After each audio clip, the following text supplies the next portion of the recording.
Hello, hello, everyone. Welcome back to another episode of my number of Chasing Labels. I'm your host, Andrew Cabral, and we are back here once again for another hopefully fun-filled episode of Chasing Labels. This is episode spy number 197. The next big milestone, of course, is the big 200, which will probably be happening next month. Excuse me. There are still a couple of more episodes to go through this month. Actually, I think one or two more. I don't know. I have to look at my calendar.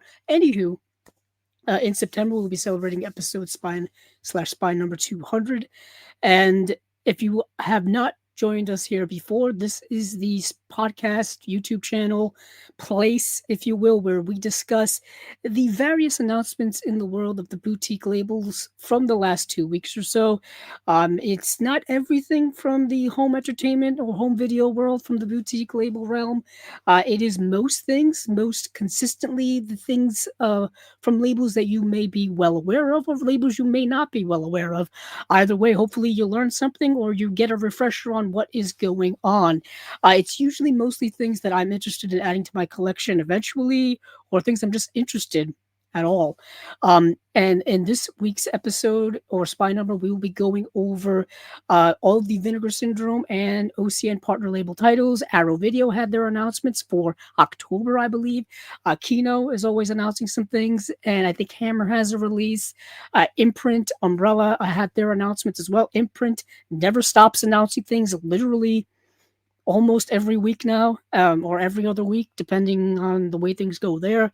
But we will be getting into all of that. Some other housekeeping things here. There was recently an episode of The Unwatched Pile, and there will be a new episode of The Unwatched Pile coming up this weekend. Let me bring my calendar out because I always forget absolutely everything. Let me see. So I believe this Saturday, which is the 15th, there will be an episode of The Unwatched Pile. For those of you who have not watched The Unwatched Pile before, it is a show that we do here where we pick something off of our unwatched pile, something we've had sitting on that pile for sometimes months, sometimes years, sometimes days. Who really knows? We take it off, we finally watch it, and then we pair it up with another movie in our collections to make a good double feature, essentially. And we kind of give our reasons why those two movies would make a good double feature. I have not picked my pick yet for the unwatched pile, but I will be doing that soon enough. Recently here on Chasing Labels, we also did a Criterion review of two of the Criterion titles that have been released this month of August of 2026. We did Harlan County, USA, which just got a 4K UHD disc. And then I reviewed the Eclipse series number 49, 5 radical documentaries by Kazuo Hara and Sachiko Kobayashi. So that was a lot of fun to do because I don't get to talk about Eclipse series that often or talk about the history of the Eclipse series that we've had from Criterion so far, going back to the DVD days. And this is continuing right along with their re-energizing, reissuing, rebooting of the Eclipse series line, this time in HD, in Blu-ray form. I highly recommend this release. This is a really excellent set of 5 documentaries ranging from the 1970s all the way up to 2016, and they are unlike any other documentaries that I've seen before. But I went into all of that in that episode. We, of course, have our show called Movies Down Memory Lane, which is where we pick a singular movie, and Steven, myself, and our friend Dan Skip Allen all talk about talk about the movie. Each of us pick one, in rotating. One does one episode, one does another. I'm one that's coming up for us is we're talking about Before Sunrise, which is the Richard Linklater film from 1994.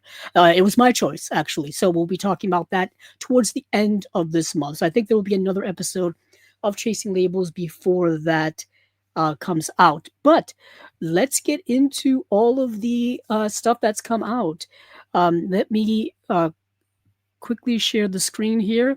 We will be starting off probably with the Vinegar Syndrome announcements. Why not? Those were literally right around the last episode. So we will get into all of those. First up here, let's get into the Vinegar Syndrome proper titles. let's see. These were from August 4th. Now, let me make the screen a little bit bigger. I don't know if people necessarily want to see me or if they want to see the titles. Let's see, I make myself a little bit bigger. So let's get into all the Vinegar Syndrome titles proper. We have Bloody Psycho, which is getting a 4K UHD release. We have an alternate cover of Bloody Psycho as well. So if you want, if you don't like the first cover, you can get the second cover. Then we have Unknown Origin, which is getting a 4K UHD release.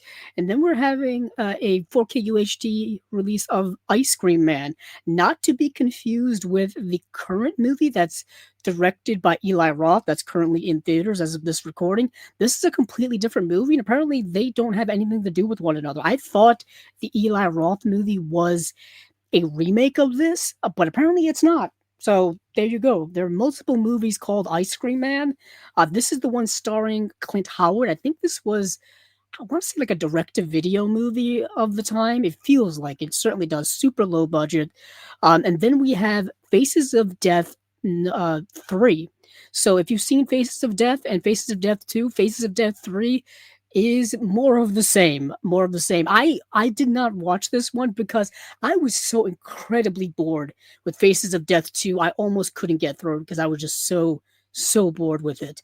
It's kind of the same stuff over and over again. It's just, you know, reenactments or representations or fake, things to do with death, scenes to do with death, and someone's either narrating it or saying something, monologuing over it or whatnot.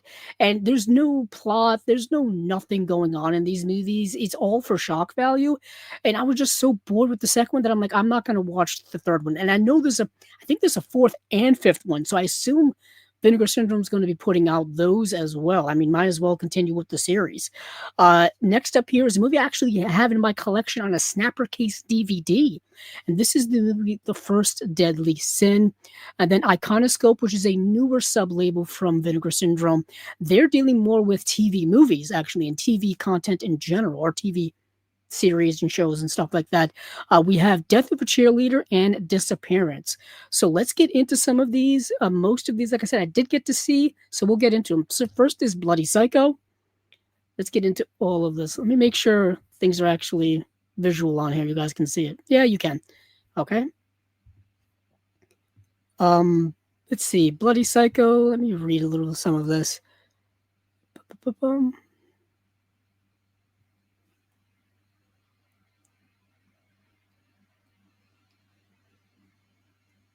Sorry, I'm just blanking. Esteemed parapsychologist Dr. Werner Vogler has come to the castle home of Miss Razori, a beautiful but irascible wheelchair-bound aristocrat, to practice his famed energy healing on her. Arriving on the grounds, Vogler is immediately struck by the sense that something dreadful once occurred at the castle, and he soon learned that its abandoned wing is rumored by locals to be haunted. Sure enough, as the stay progresses, the doctor begins to be assailed by gruesome visions of a frenzied stabbing and ghoulish figure in a wheelchair. With aid of a local journalist and Mrs. Razori's estranged cousin, Misella, Vogler starts to unravel the castle's ghoulish past, unwittingly setting in motion a horrifying and bloody series of events. Produced as part of a direct-to-video horror movies distributed under the banner of Lucio Fulci Presents to capitalize on the Italian godfather of gore's name, 1989's Bloody Psycho stands as one of the most downright entertaining entries in the cycle, serving up an assortment of brutal supernatural slashings alongside a healthy dose of sexual intrigue. Helmed by director Leandro Lucetti, and reuniting actors Bridget Christensen and Marco Di Stefano from the previous year's Blood Delirium. The Italian horror hounds of Vinegar Syndrome are delighted to let Bloody Psycho loose in its world. The UHD premiered, restored in 4K from the original 16mm negative, and stacked with a host of brand new special features. And those special features are 4K disc and a Blu-ray disc, 4K UHD in Dolby Vision, high dynamic range, newly scanned and restored in 4K from the 16mm original camera negative. Commentary track with film historian and critic Rachel Nisbet. An involuntary cult, an interview with director Leandro Lucetti. Italy's Danish Scream Queen, an interview with actress Bridget Christensen. Desecrating the Frock, an interview with actor Marco Di Stefano. Plunging into any genre, an interview with actor Vasily Karas. Uh, Avo, a love story and appreciation of the Avo film, the Italian home video distributor of Lucio Fulci, presents titles by film critic Pier Maria Bocci, or Bocchi. Um, and reversible sleeve art, and then newly translated English subtitles. I did see this movie. I can't remember. I saw it like 2 weeks ago. I can't remember if I actually liked it or not. I remember there being scenes that were incredibly well done with practical special effects of gore makeup and stuff like that. And it's a good, decent haunted house type of movie. It's presented by Lucio Fulci, but I think it's mostly just putting his name on it to sell it to people. I feel like that's mostly the case, but it's fine slash okay. I don't, like I said, it didn't make a big impression on me really that much. Moving on from Bloody Psycho, let's move over to Of Unknown Origin. So Of Unknown Origin is an interesting movie because this movie stars Peter Weller. And to be honest, if it wasn't for Peter Weller in this movie would kind of be a little bit forgettable. I feel like his acting in this movie and the fact that he's such a good actor really made the whole scenario incredibly believable.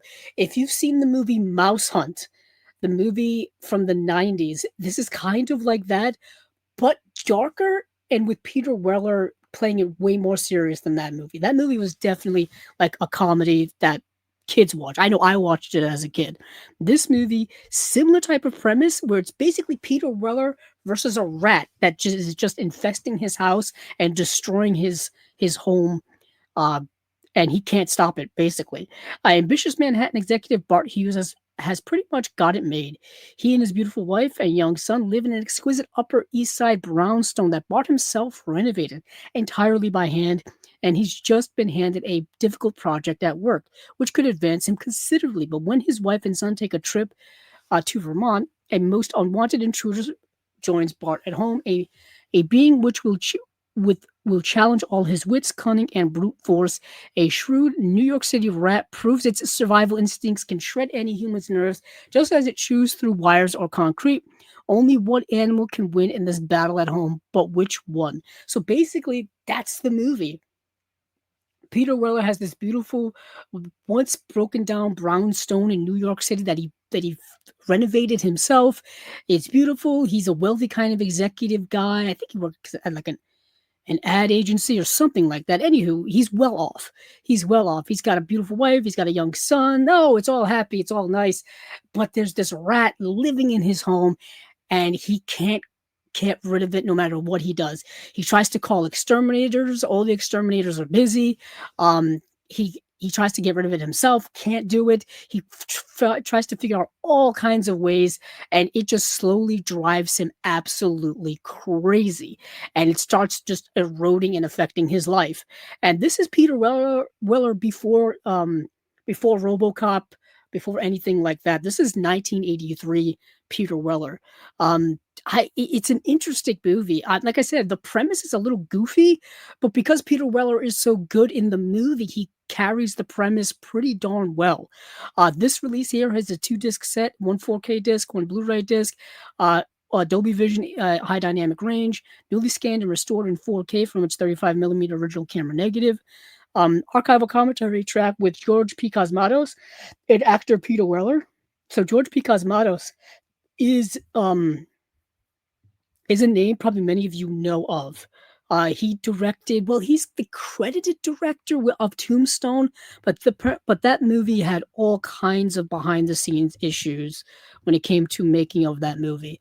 So I don't know how much he actually directed that movie, but he directed several other films many of you may be aware of. He directed Cobra with Sylvester Stallone. He directed Rambo First Blood Part 2. He directed the movie Leviathan as well. Let me see what else we've got here. Let's see. I think that's that. Those are kind of the highlights. Yeah, those are the highlights. But it's a name that I certainly remember. But let's see. Let me just see what the other special features are here as I toggle through everything. So we've got archival track, brand new commentary track with Bill Bria and Ashley Coffin from Bill and Ashley's Terror Theater podcast. Man vs. Rat, a new interview with actor Dr. Peter Weller. Yes, Peter Weller has a PhD, actually. I think he's had a PhD since like 2014. I forgot what he teaches. I don't know if it's something to do with art. I don't know if it's art history or something like that. There's another interview here. Out of the blue, a new interview with actress Jennifer Dale. The Art of Rat, new interview with special effects artist Stephen Dupois or Dupuy. Don't know how to say that. Of unknown origin, from animal attack movie to urban survival thriller, a video essay by film historian and author Sam Deegan. Location then and now with Canadian writer, director, and film programmer Vincenzo Nappi. The origin of the unknown origin, an archival interview with producer Pierre David. Hey, weren't you in Scanners? An interview with actor Louis Delgrand. That Rat movie, an archival interview with writer Brian Taggart, and then theatrical trailer, still gallery, etc., etc. So that is the movie Of Unknown Origin. And the reason why it's called Of Unknown Origin, because apparently there's this thing that rats don't have a known origin, which I find kind of interesting. But that's why the movie is called Of Unknown Origin. Then we have The Ice Cream Man, or just Ice Cream Man. Not a very good movie. The movie's, I don't know. It's just kind of a regular slasher. Let me read it. Let me read it here. Let's see. Gregory Tudor spent years in a mental hospital after the trauma of witnessing the cold-blooded killing of his beloved childhood ice cream man, Butch Brickle. Eventually released to the alleged care of the vapid nurse Wharton and still entirely consumed with the art of frozen confections, Gregory takes over Butch's ice cream business and, of course, his iconic truck.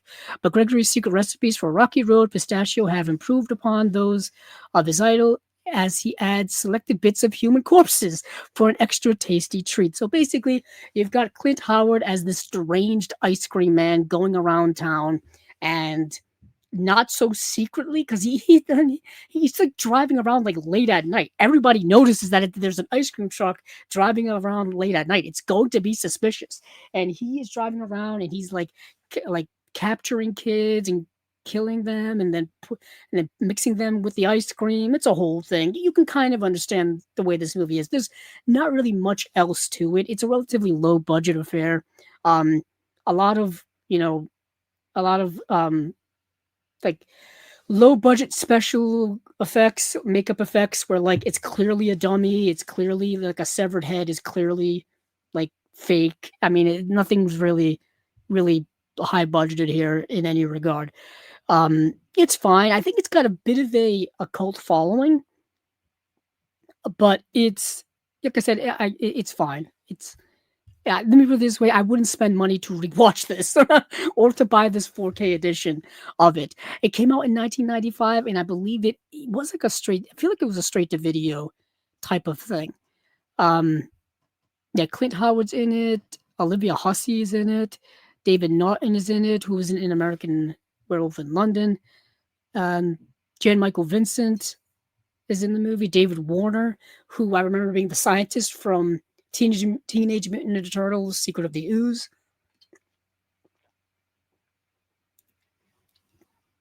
But with this edition, it's a 2-disc set, 4K Blu-ray, a high dynamic range. Wow, okay. Newly scanned and restored in 4K from its original 35mm camera negative. Commentary track with director Norman Epstein. Ice Cream Man Monster version Summer School Edition. That's 2 hours long with Joe Bob Briggs and Clint Howard. Wow. A 1 in a Million shot, a brand new interview with actor Carl Mackinnon. Happy Days, a brand new interview with special makeup effects artist Brian Blair. What's the Scoop, an archival interview with Clint Howard. That's kind of cool. Directing Ice Cream Man, an archival interview with the director. Recalling Ice Cream Man, an archival interview with producer David M. Goldstein. 40-page perfect bound book with essays by film historians Patrick Dahl, B.J. Colangelo, J.A. Carswell. And that's in the limited edition only, obviously, as those typically are. But that is Ice Cream Man, being put out in 4K UHD by Vinegar Syndrome. Moving on from here, like I said, I didn't see Faces of Death 3. If you've seen the first two, it's more of the same. But I did see First Deadly Sin. Now, First Deadly Sin is an interesting, like 1980 neo-noir starring Frank Sinatra. Frank Sinatra as well as Faye Dunaway is in the movie too. Um, this is an interesting movie. It feels like a movie almost made at the wrong time. Like I feel like this was a movie that should have been made in the 60s, but it came out in 1980. Excuse me. Detective Sergeant Edward X. Delaney has only a few weeks left before he retires after decades of service with the NYPD. Weary after seeing it all in a city now down at the heels. Wow.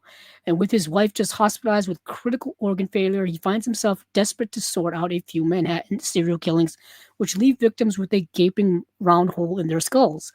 His captain wants him off, the department doesn't care, and all that Delaney has left in his dogged determination and a few sympathetic old friends and civilians who lend him a hand. So, meanwhile, the killer's mysterious weapon and completely random means of choosing his victims on the dark, isolated, affluent neighborhoods is all for Delaney to solve in a city that no longer seems to make any sense. So it's Frank Sinatra as an old world weary detective who's about to retire in a few weeks, and he gets himself involved in this serial killer case, or what he believes to be a serial killer case, where all of these victims are showing up with the same cause of death. They've all been hit with some type of hammer, a specific type of hammer, actually, one that's used specifically for rock climbing. And that leads him down this road of trying to figure out that case. Meanwhile, the kind of B plot that kind of gets wedged into this movie is that his wife Faye Dunaway is in the hospital for I forgot which it's some type of organ failure. So sometimes during the movie we'll just cut back to him visiting her in the hospital, and those scenes are kind of just wedged in there. Like I said, they're not really intricate to the plot. I guess they're character stuff, but even then, they're not that interesting. They're not that interesting to me. The stuff that I find more interesting is the investigative stuff. Him out on the streets, him trying to put clues together, him going to crime scenes, him dealing with the other police officers, the other detectives, all that kind of stuff. Him trying to put these clues together and whatnot. That's a little more interesting to me. Um, Let's see, who else is in the movie? James Whitmore's in the movie. Joe Spinell shows up in the movie at one point. Yeah, this is a VSL release, so this is a Vinegar Syndrome Labs release. Like I said, I've had this on DVD for a little while. A friend of mine actually gave it to me as a gift, like randomly. I don't know if it was last year. I think it was last year, or the year before. He was just like, "Hey, I have this movie with um, this movie on DVD with Frank Sinatra. Do you want it?" Of course, I'll take it. So it's an old Snapper Case DVD from 1999. That's when that DVD came out. I think it was re-released through Warner Archive at one point, several years later. And this is the first time it's ever been in high definition. It's ever been on Blu-ray. So speaking of which, it's a Region A Blu-ray, newly scanned and restored in 4K. It's going to look so much better than the DVD. From its 35 millimeter interpositive commentary track with author and telefilm historian Amanda Reyes, commentary track with film critic Travis Woods, a scene with Sinatra, a new interview with actor Jeffrey DeMunn, a consummate artist, a new interview with Laurent Bouzereau, director slash producer of Faye from 2024, a tender capstone, a new featurette with James L. Nabar and Gary Schneeberger. Yeah, Schneeberger, film historians and co-authors of Frank Sinatra on the Big Screen, the singer as actor and filmmaker. Cinescapes, a new featurette looking at the locations of the first Deadly Sin, original trailer, still gallery, and reversible sleeve artwork. This is interesting. It's an interesting part of um, Frank Sinatra's oeuvre as an actor. I know many of us obviously know him from his work as a musician and entertainer, but he did a lot of acting in his career. Some good, some not so good. He's won an Oscar actually. I believe he won for From Here to Eternity. Let me look that up pretty quickly, but I'm pretty sure he won for that, and he was nominated a couple of other times as well. Let me see. Frank Sinatra should be the first person that comes up here on IMDb. Let's see. Yeah, he won one Oscar. Let's see what else he was nominated for. But I know, but he's excellent From Here to Eternity. For those of you who have not seen that movie, it's worth a watch. Let's see. Yeah, he was nominated for The Man with the Golden Arm. He was not. He won for, like I said, he won for From Here to Eternity. He was nominated for The House I Live In, and he was a winner of the Jean Hersholt Humanitarian Award as well. So an honorary Oscar in 1971. Um, so yeah, Frank Sinatra, one of the all-time great entertainers.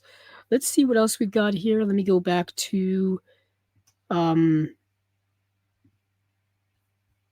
let me go back to Vinegar Syndrome. Ba, ba, ba, ba. Let's see. Oh yeah, we have the two TV movies. So we have Death of a Cheerleader, which has a different name depending on where you live. I'm trying to see if they actually include it here or if I have to go look it up. Let's see. I'm just quickly going over. Let me go quickly look it up on IMDb because it has an alternate name depending on where you live. And Death of a Cheerleader, I think, is the original title. Let's see.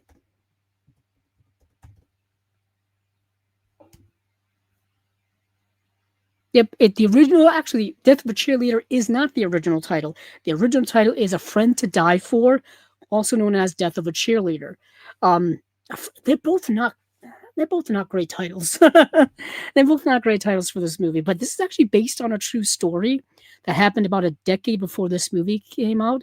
This movie was a TV movie that came out in 1994, and it stars a couple of notable people of the time. Kelly Martin, Tori Spelling, Valerie Harper's in the movie, who was Rhoda back in the Mary Tyler Moore Show back in the 70s. But of course, Tori Spelling, well known, I believe, she was on 90210. Yeah, her father was a big time TV producer back in the 90s. But let me read off this description to you guys. So this is from Iconoscope. Is a new Vinegar Syndrome sublabel dedicated entirely to television.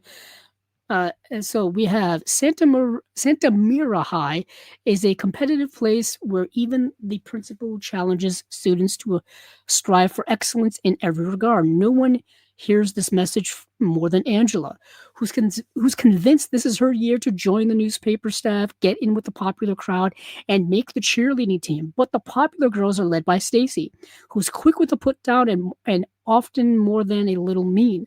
When Stacy suddenly winds up stabbed multiple times and left on a neighbor's doorstep, her death rocks the entire close-knit community of Santa Mira. The police have no real leads or any evidence as to who the killer is, while the high school kids go after their own candidate for the crime. Excuse me for 1 second. I'm going to sneeze.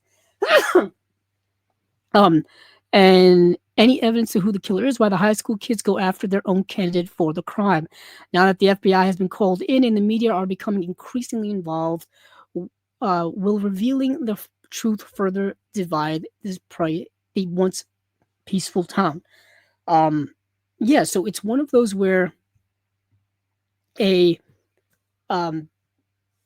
I believe Kelly Martin plays the young girl who's trying to strive to be the best.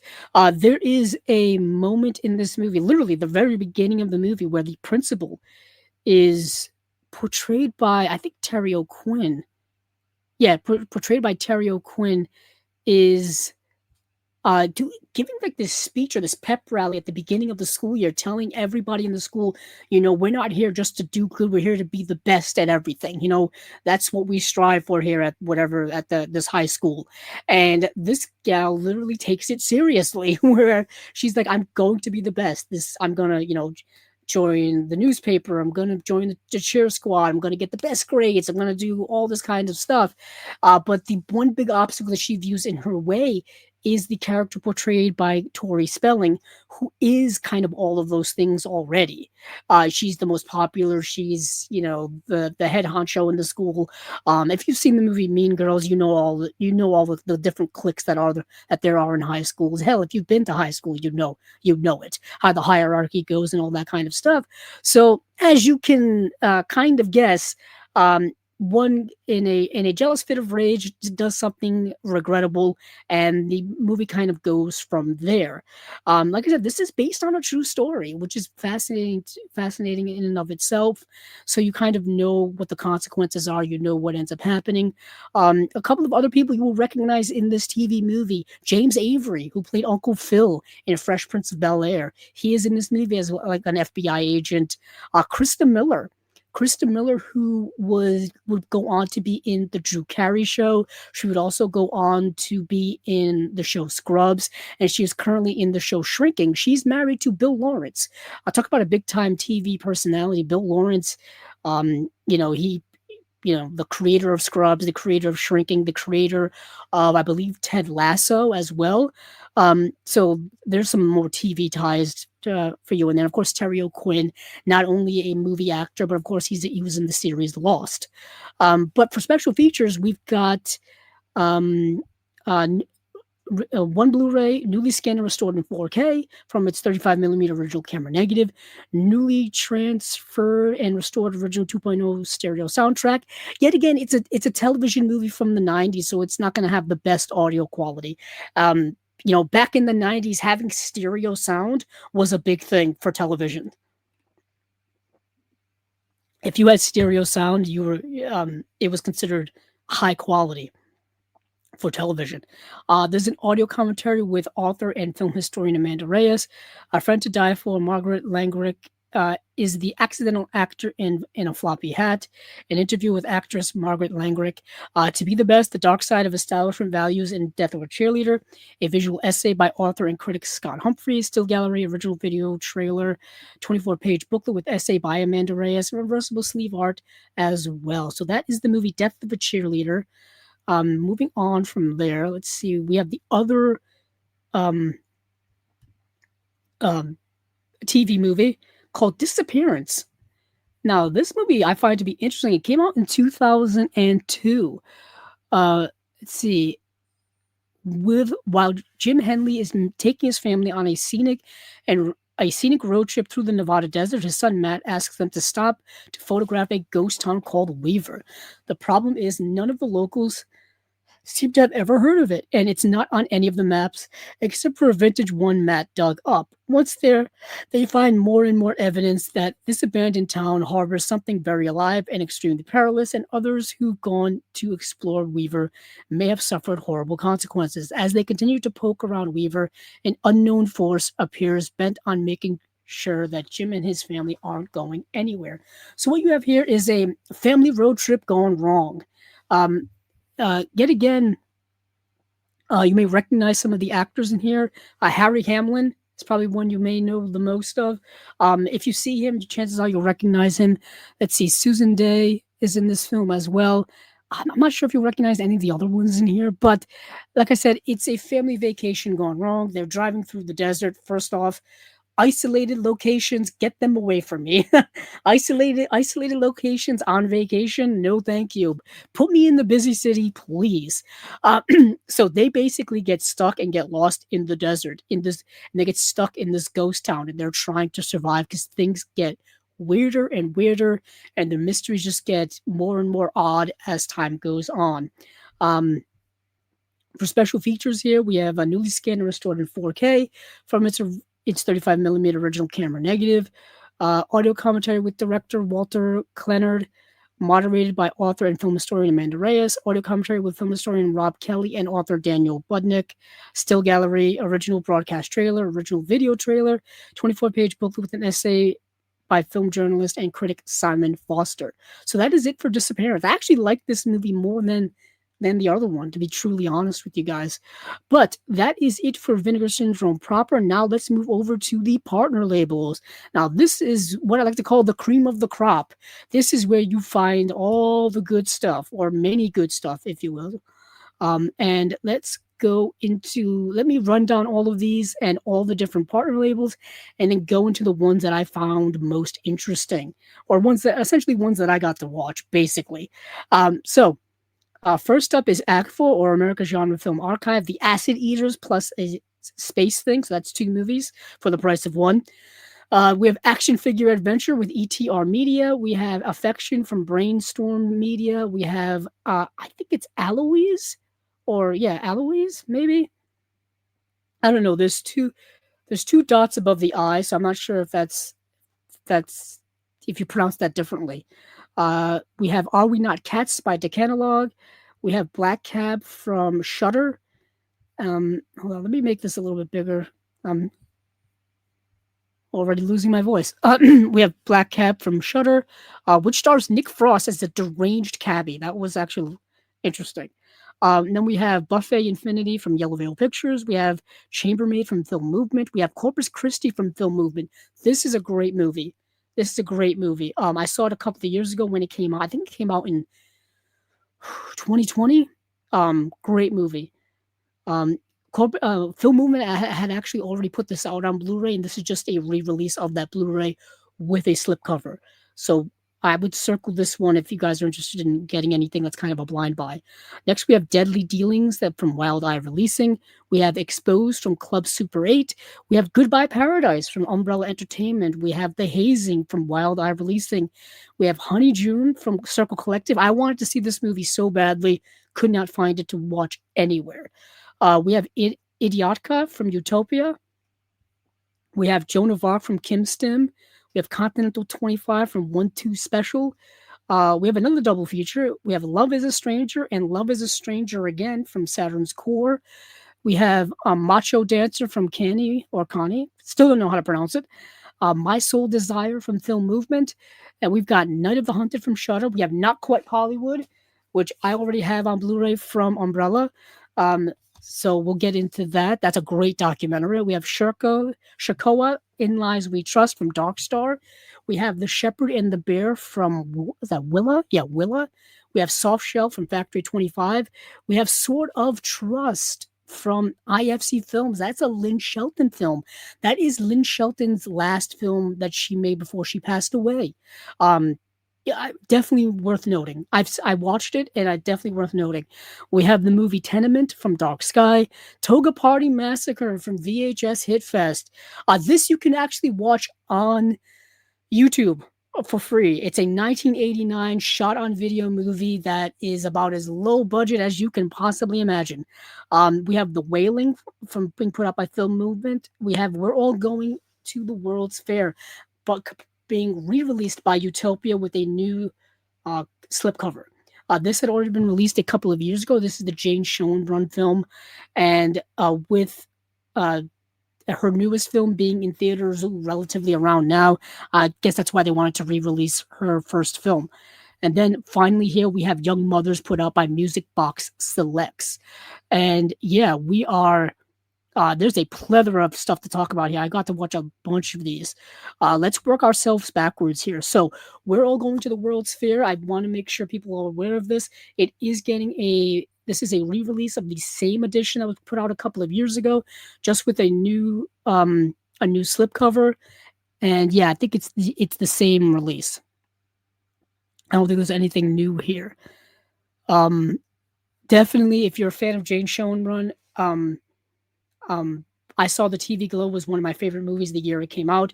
I want to see her new movie so damn badly, but it's a slow, limited release. It pisses me off. So it'll get a limited release this week. It'll get expanded a little bit next week. Hopefully it comes to my area. It's Teenage Sex and Death at Camp Miasma, starring Hannah Einbinder and Gillian Anderson. It's one of my most highly anticipated movies of the year, by Jane Schoenbrunn. So I'm super looking forward to that. I actually don't have We're All Going to the World's Fair. I'm trying to track down the original release, the one with the original slipcover. It goes for a pretty penny on eBay. It goes for quite expensive. So maybe the route to go will be to be getting this re-release of it. But I want to make sure people are aware that if you missed out on the limited edition the first time, there's a new limited edition with a new slipcover design. I didn't get to see The Wailing. I did see Toga Party Massacre. Like I said, it's on YouTube to watch. It's quick. It's quick, fast to watch. It's exactly what you think it is. If you've seen movies or are aware of movies that came out in the 80s, the other slashers like Slumber Party Massacre or Prom Night or or sleepaway camp, anything where like everyone's set in one location and then the killer starts killing people. It's that type of movie, but it looks like it was shot by a bunch of friends in somebody's house with no budget, no lighting, and somebody's camcorder from 1988. That's exactly what this movie is. For special features here, it looks like just a bunch of stuff. Um, it's a region-free Blu-ray. You get the original VHS cut of the movie trailer. You get a making of Toga Party Massacre, the Metalhead Muse, an interview with Matt Collada, and Mary the Final Girl, an interview with Celia Farron. You get so there's a bunch of interviews with people who were in the movie. Excuse me. And then I think it's a bunch of other like short films in here as well. Um, this movie is shot or partially shot by what's his name from American Movie? Mark Borchardt. Yeah, Mark Borchardt, who did American Movie. American Movie is one of the best um, movies about making movies that you could possibly watch if you're into making movies. It's such an interesting, unique look about someone who has all the passion in the world to make a movie, but doesn't quite have the skill to do it. You're mostly watching that movie because it's so unintentionally funny about who this person is, Mark Borchardt, his friend, his uncle that he's getting money from to make the movie, and all this stuff. It's truly a remarkable documentary. But then that's also the reason why I watched this as well. So that's Toga Party Massacre. Once again, making our way. I watched the movie Tenement. Did I watch this? Yeah, by Dark Sky. Wow, they're already down to standard editions. Okay. Following the death of her mother, a Japanese Cambodian manga artist decides to travel to Cambodia along with her boyfriend in a quest to find out more about the country her mother fled from. She reunites with the lost family and moves into the apartment where her mother used to live. As she tries to find out more about her past, she's confronted by strange events within the building that hint at something darker going on with the residents. What first appears as overcaring considerations from the community towards the newcomers soon turns out to be part of a ritual. The residents are preparing a new host for the building's evil spirit before it starts killing them once again. So it's one of those things, haunted building, you're not expecting it. But once you go to this place, things aren't quite the way you expect them to be. For the special features here, there's a video interview with the actress Tom Thanet, behind the scenes with actor Hoseda Yoshiko and Thorn Thanet, video interview with the director of photography and Jeremiah Overman, video interview with co-writer slash co-director Neith. Oh boy, I cannot. What's that? Erastithrep and Che Sokyo. Of course, with English subtitles. It's a weird, surreal movie. I would say it gives the same vein as like a Rosemary's Baby or The Tenant. Yeah, it's interesting. Next, we have Sort of Trust. This, like I said, is Lynn Shelton's last film she made before she passed. This stars Mark Maron is in this film.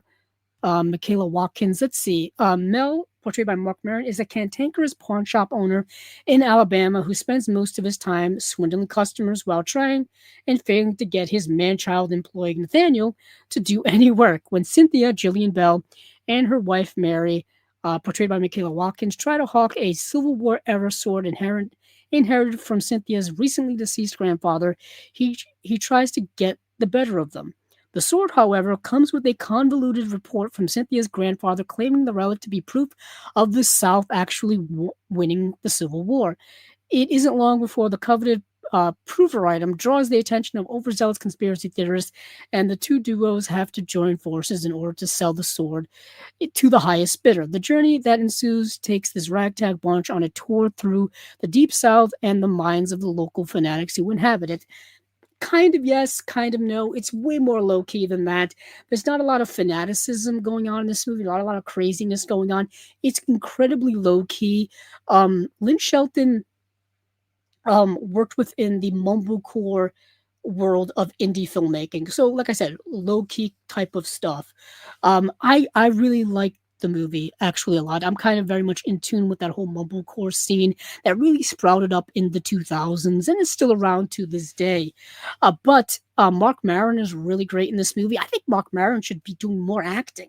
I don't know why he doesn't do more acting. I know he had um his long-standing podcast that he did. Of course, he's a stand-up comedian as well, but I think he's a really good actor, and he's really good in this movie. His comedic timing is very sharp, which makes sense. Like I said, stand-up comedian, but this movie is kind of outlandish, and there's a lot of scenes which go on and on and on. I feel like a lot of the actors are just kind of riffing off one another, kind of improving and doing a lot of improv comedy at times, and it's a rather outlandish plot where um Gillian Bell's now deceased grandfather gives her in his will this sword that he believes to be a relic from the Civil War, which it is actually. That's the truth about it, but it really the made up story about it being the involved in the surrender of the North to the South in some way is completely fabricated and made up in his mind. But the movie goes to show that there are people that we know of in society who do the Civil War reenactments, who believe that the South is going to rise up again, and all this kind of outlandish hilarity and unhingedness in their mind, and all this kind of stuff. The people who carry around Confederate flags and all this kinds of stuff. So the movie's definitely kind of poking fun at them and all that kind of stuff. Yeah, I like the movie. If you're a fan of Lynn Shelton, or if you've never even heard of Lynn Shelton, I would definitely go to her filmography and see the previous films that she directed, and check that out. Check them out. A lot of them are streaming. Um, a lot of them are available on DVD and Blu-ray. But for special features here, there's a new audio commentary with producer Ted Speaker and actors Mark Maron, Michaela Watkins, Gillian Bell, John Bass, and Toby Huss. And then there's a behind-the-scenes featurette booklet with new writing by film critic Mariah E. Gates, our friend Mariah, who has been a guest here on Chasing Labels many, many years ago. She is an author, I would dare say film historian. She's a film critic, and she is the founder of the hashtag Noirvember. So there you go. But this is definitely something I'm going to be getting. I got to get out the other Lynn Shelton films as well. Let's see. Moving on from there, let's move over to the next line. A Softshell from Factory 25. What a melancholic movie. Very contemplative, melancholic movie. Talk about indie filmmaking in an incredibly raw form. My goodness. This movie is not going to be for everyone. It's kind of plotless, kind of aimless. It's dealing with a lot of big themes in here, specifically about grief, loss, life, and it's not really saying anything profound about those things. It's not really, um, you know, showing too much of a plot surrounding those elements. They're just ever present throughout this movie. Following the death of their mother, a Thai American brother and sister navigate living in New York City and beyond. Jamie plans an impromptu trip to for her and her brother to get out of the city. Along the way, and upon their return to New York City, the two siblings face a series of unexpected revelations. Shot on 16mm, Softshell gives the mumblecore aesthetic a unique Asian American worldview. Like I was just saying, mumblecore with Lynn Shelton's film, The Sword of Trust, is also applied here as well, but in a much lower status, if you will. Shot on 16mm, and the movie has a very dreamlike sequence, a very real world sequence. It feels like they were just shooting this movie guerrilla style on the fly in buildings, on streets, in subways, perhaps without any type of permits, just doing it on the fly, if you will. Very, like I said, guerrilla style. Reminded me a lot of the early works of John Cassavetes, aesthetically, style-wise. Um, Unfortunately, not much in the way of special features here. Andrew Bajalski and Jinho Myung in conversation, casting crew commentary, 16mm short films, 32-page booklet with writing by Rebecca Turner, Daniel Kim, Chi Pham, and Eric Hatch. But this is a really interesting movie. It's a shorter film, too. It's 86 minutes. It's my type of movie. It really is my type of movie. Let's see, did I see? Yeah, I saw The Shepherd and the Bear. Yes, this movie I thought was a documentary. Um, And I think it is actually. Again, this movie is a documentary. Set high in the majestic French Pyrenees, The Shepherd and the Bear explores a conflict provoked by the reintroduction of brown bears in the midst of a traditional shepherding community. The film follows an aging shepherd who struggles to find a successor as bears prey on his flock, and a teenage boy who becomes obsessed with tracking the bears. Through its breathtaking cinematography and immersive storytelling, The Shepherd and the Bear is a modern folktale about tradition, community, and humanity's relationship with a vanishing natural world. This movie is gorgeous. The cinematography in this movie is stunning, just breathtaking. Um, the plot in and of itself is kind of here and there. Like I said, it is a documentary. It's set in the Pyrenees mountains range. So the Pyrenees mountain ranges are on the borders of Spain and France. So there's a French side and there's a Spanish side. This is set in the French side of those mountain ranges. And for generations upon generations, there have been shepherds taking care of their flocks in those mountains. It's a small, dwindling community as the world has become more and more modern. Obviously, the generations want to, move towards the city. The younger people want to go where the action is. They don't want to stay on the rural farms and take over the shepherding duties, if you will. The movie's dealing a little bit with that, but it's more so about how they're dealing with the brown bears being reintroduced into the ecosystem, into this environment where they have not been for quite a while. There used to be brown bears in this location, and apparently, due to hunting, they've all been kind of, killed off, if you will. But now, due to various, you know, ecological activism and stuff like that, they're being reintroduced via helicopter. They're kind of just dropping them in there. And of course, when you're dropping in these brown bears into this community, they're going to prey on the sheep. So now the shepherds are, worried about all of those issues. It's an interesting movie. I don't know if it's going to be for everyone. But if you're into documentary, there's a lot of stuff in here dealing with when you're dealing with hunting and you're dealing with rural communities, farming communities. There's going to be things done to animals that are going to be uncomfortable for people to see, specifically those who are animal activists, specifically those who are vegetarians. I would not recommend this movie for anyone like that because I will upset them greatly. For special features here, not much. There's a Q&A with Sue Kim and Max Keegan, who is the director, and the Q&A with Steve Dollar and Max Keegan, and that is it. And that is the movie The Shepherd and the Bear. So moving on from there, we have, I saw this last night. This was the last movie I watched, and to be quite honest with you guys, I checked out of it pretty early.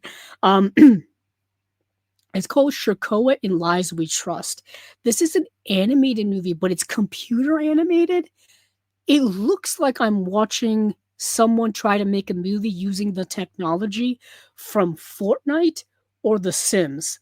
So the animation style kind of put me off to it already. And the movie is interesting with its elements. And that's unfortunate that it was delivered in a package that I think is going to be alienating to a lot of people. This movie is basically like 1984, the George Orwell story, and all of those other movies and TV shows that deal with fascism and totalitarian societies and stuff like that. Unfortunately, like I said, the animation style was kind of off-putting to me personally. That's not a slight against the people who worked on this movie. Like it looked like a video game.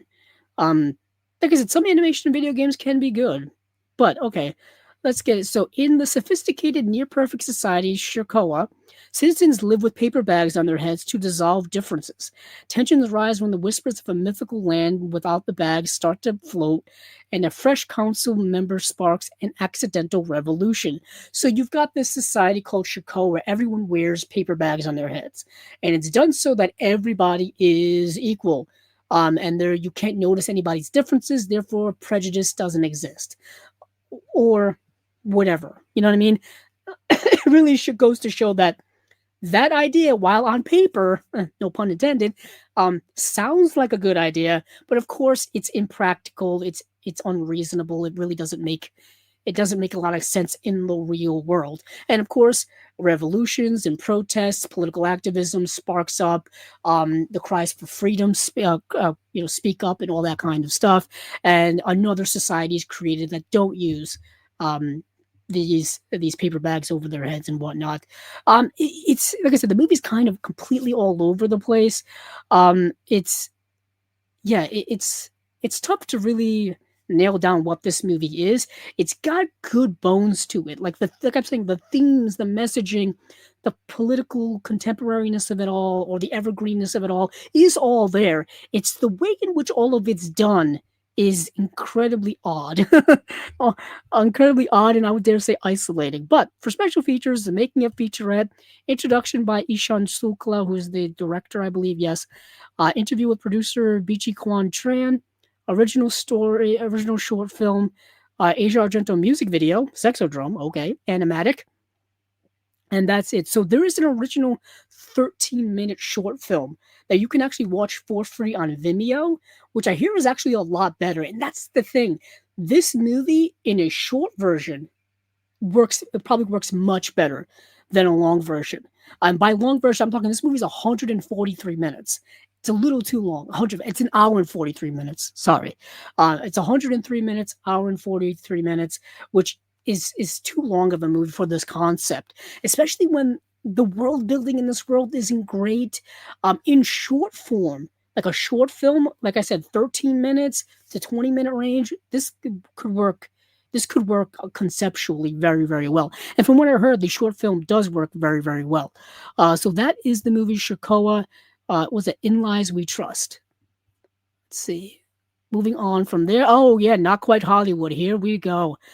So we've been talking about this documentary for many, many, many years. This is the documentary about the Ozploitation era of Australian cinema. Basically, the 1970s through the 1980s is known as the Ozploitation era of Australian cinema. A lot of those movies have gotten really nice releases in Blu-ray and even in 4K over the last few years. Many of you probably have them in your collection. I mean, some of the bigger ones that I think people are well aware of that came out during that era, the Mad Max movies. Mad Max, Road Warrior, those are the two big ones. George Miller, those works.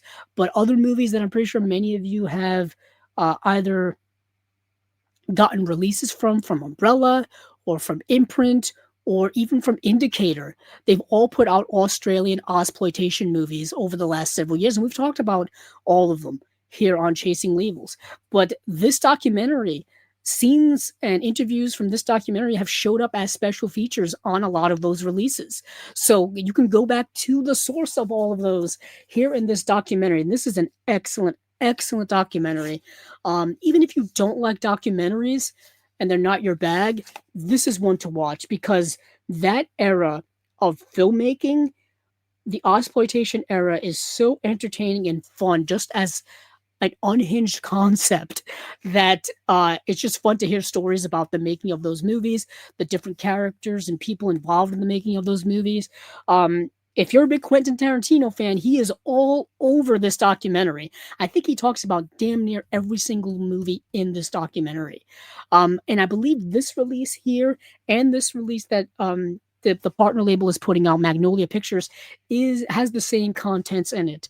I'm pretty sure. Let me just go do a quick check and just do a quick overview of this amazing documentary. Not Quite Hollywood is the let me see, a leading independent film. Not Quite Hollywood is the wild, wonderful, untold story of Ozploitation films. It irreverently documents an era when Australian cinema got its gear off and showed the world a full frontal explosion of sex, violence, horror, and foot to the floor action. Yeah, the Ozploitation genre had like everything in it. It had like movies dealing with sex, action, horror, like sci-fi, fantasy. They were uber violent as well. I mean, there's so much involved in here. This document came out in 2009. I would love an updated version of this because there's so much more that's come out in the world of Australia, and probably so many people have so many other things to say about that era. Some of the names in here: Quentin Tarantino, Dennis Hopper, Jamie Lee Curtis, Stacy Keach. They were all involved in. Well, they except Quentin Tarantino was more of a fan, but Jamie Lee Curtis was in an exploitation movie. Dennis Hopper was in Mad Dog Morgan. Stacy Keach was in Road Games? Yeah, Road Games along with Jamie Lee Curtis. Um, yeah, this is excellent. So we have first this 2-disc release, audio commentary from director Mark Hartley, and the Exploitation Auteurs, audio commentary from Flynn Balfo and Parker Constantine, the collective of underground movie lovers, deleted scenes and extended scenes with optional commentary, extended trailer reel, US theatrical trailer, and then the disc 2 has 56 minutes of Quentin Tarantino, extra footage, the Lost NQH interview, Chris Lavin, Word with Bob Ellis, Quentin Tarantino and Brian Trenchard Smith interview, Melbourne International Film Festival Exploitation Panel, Melbourne International Film Festival Red Carpet, behind the scenes footage from the crew, UK interview with Mark Hartley, uh, the Bazara Project segment, the monthly conversation, the business interview, Confessions of an R-rated filmmaker, John D. Lamond interview, on-set interview with Richard Franklin, an audio interview with director Richard Franklin, Terry Bork's Noon Sunday Reel, Inside Alvin Purple documentary, To Shoot a Mad Dog documentary, stills and poster gallery, production gallery, pitch promos, Australian theatrical trailer. I think all of that is on this release. Yes, it looks like. Just from doing a quick side-to-side comparison here on the fly, it looks like whether you get the Umbrella Entertainment Blu-ray or whether you get this new play from Magnolia Pictures, you get all of the over 9 hours of extra special features. That's awesome. That's awesome. Like I said, can't highly recommend this documentary enough to people. Not Quite Hollywood. Excellent. Let's see. Moving on from Not Quite Hollywood, let's move to Night of the Hunted from Shudder.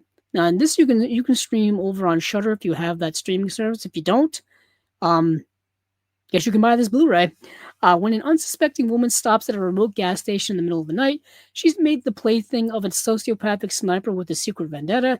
To survive, she must not only dodge his bullets and fight for her life, but also figure out who wants her dead and why. This is the Joel Schumacher movie Phone Booth, but set at night at a gas station and nowhere near as good or as interesting. That's the movie. That's the movie. Let's see, a 2-disc set, 4K, and a Blu-ray, new audio commentary with writer Tori Potenza, video interview with director and co-writer Frank Calfoun, video interview with actress Camille Rowe, gallery of behind-the-scenes images, and booklet with new writing by Philip Escott. All right, we've had Philip Escott, I think, here on Chasing Labels once upon a time. Let's see. Oh, yeah, so they do talk about it. So let's see. We have a comment here from Slave to Cinema. How about Wake and Fright? Yes, Wake and Fright. They do talk about it briefly in here. But Wake and Fright recently has gotten 2 pretty stellar releases. Wake and Fright has gotten a big old deluxe release from Umbrella, and they've also gotten a release from Arrow Video as well. So I highly recommend the movie Wake and Fright for people. That movie is great. Good call there, Slave to Cinema. Thank you for mentioning that, because that is another movie that they talk about in here as well. Just radical filmmaking. I feel like there was just no holds barred, no rules filmmaking, which is kind of great. It's what I love about movies. I don't think there should be any rules when it comes to filmmaking, in my opinion. But moving on from Not Quite Hollywood as well as Night of the Hunted, I didn't get to see My Soul Desire, but I did get to see Macho Dancer. Now, this is a fascinating movie. So Macho Dancer, talk about no rules and no holds barred filmmaking, bold filmmaking. I'm just going to read this here because I don't know how to sum this movie up off the top of my head. One of Lino Brocca's latest lasting successes, 1988's Macho Dancer, admirably blends the maestro's flair for socially conscious melodrama and pulp provocation, setting the template for what would become Viva Film's erotic niche to this day. Upon losing a reliable American client, 18-year-old gigolo Paul leaves his native province to try his luck in the soapy gay soapy gay clubs of Manila. As Paul learns the ropes alongside fellow stripper Noel and savvy prostitute Bambi, he discovers more than his young mind bargained for: an underbelly of protection rackets, human trafficking, and political corruption. Underlying the film's astutely cynical outlook on systemic class-based exploitation in the Filipino context is a neon-lit tale of sexual self-discovery, gyrating between queer desire and heteronormative structures, sensuality and grit, tenderness and violence, heavily censored upon release and hugely successful overseas. Macho Dancer follows the recent rediscovery of Lino Brocca's Bona and is presented here in a new 4K restoration from Viva Film's original film Elements. Yeah, this is a bold film. This movie gets into so many different areas of sex work, nightclubs, drug use, sex trafficking, manipulation of people, all kinds of stuff. It's a wild film. It's 133 minutes long, so you get into a lot of stuff. A lot of sex scenes that are incredibly intimate, a lot of close-ups, a lot of the camera doesn't cut, if you will. Okay, the camera stays pretty still, and it's a very, it's a bold film, certainly for its time, but even for modern audiences as well. I was just completely blown away with this movie.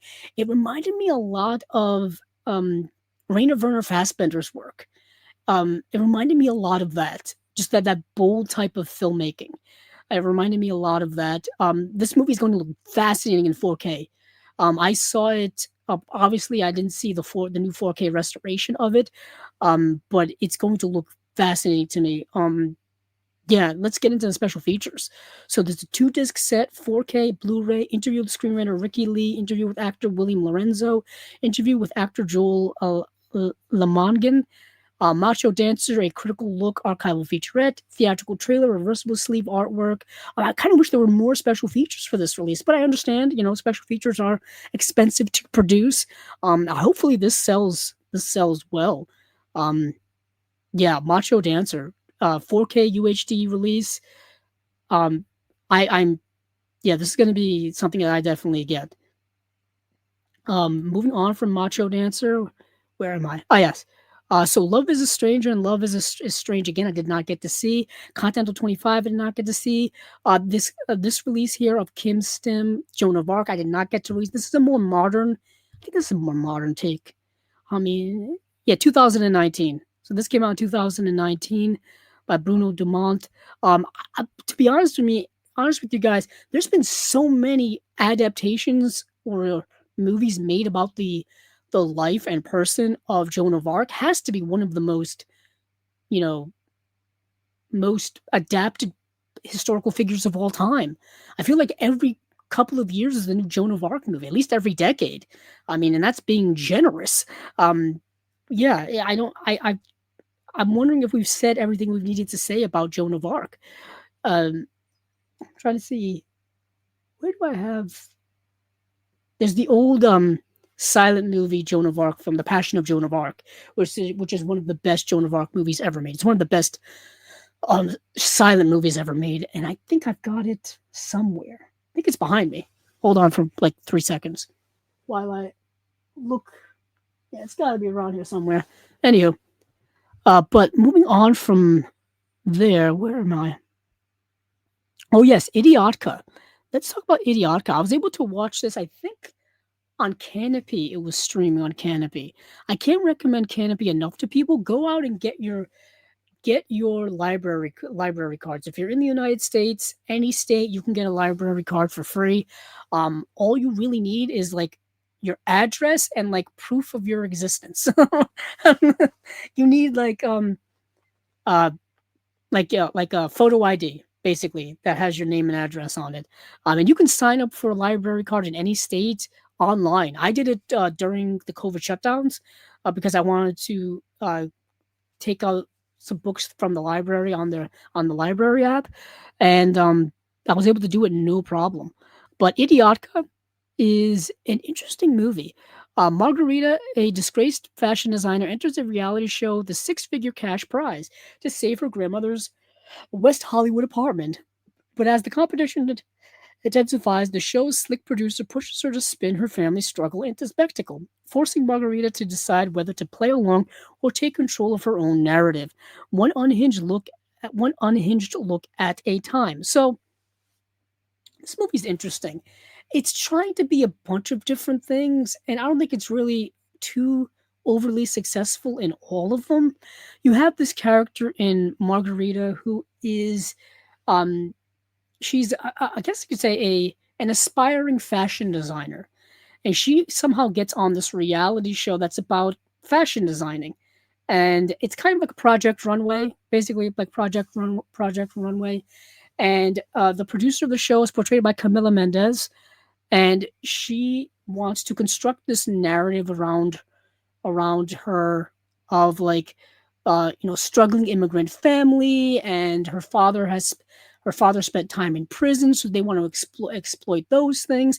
But she's like hesitant whether to do all those things just for the sake of being successful on the show and not being necessarily successful for her talent on the show. And plus there's all kinds of other drama going on at home with her relationship with her grandmother and her relationship with her father and her brother and all kinds of things. There's a lot of balls juggling all at once in this movie, and I don't know if it necessarily does them all great service, but it's ultimately fine for me. It's ultimately fine.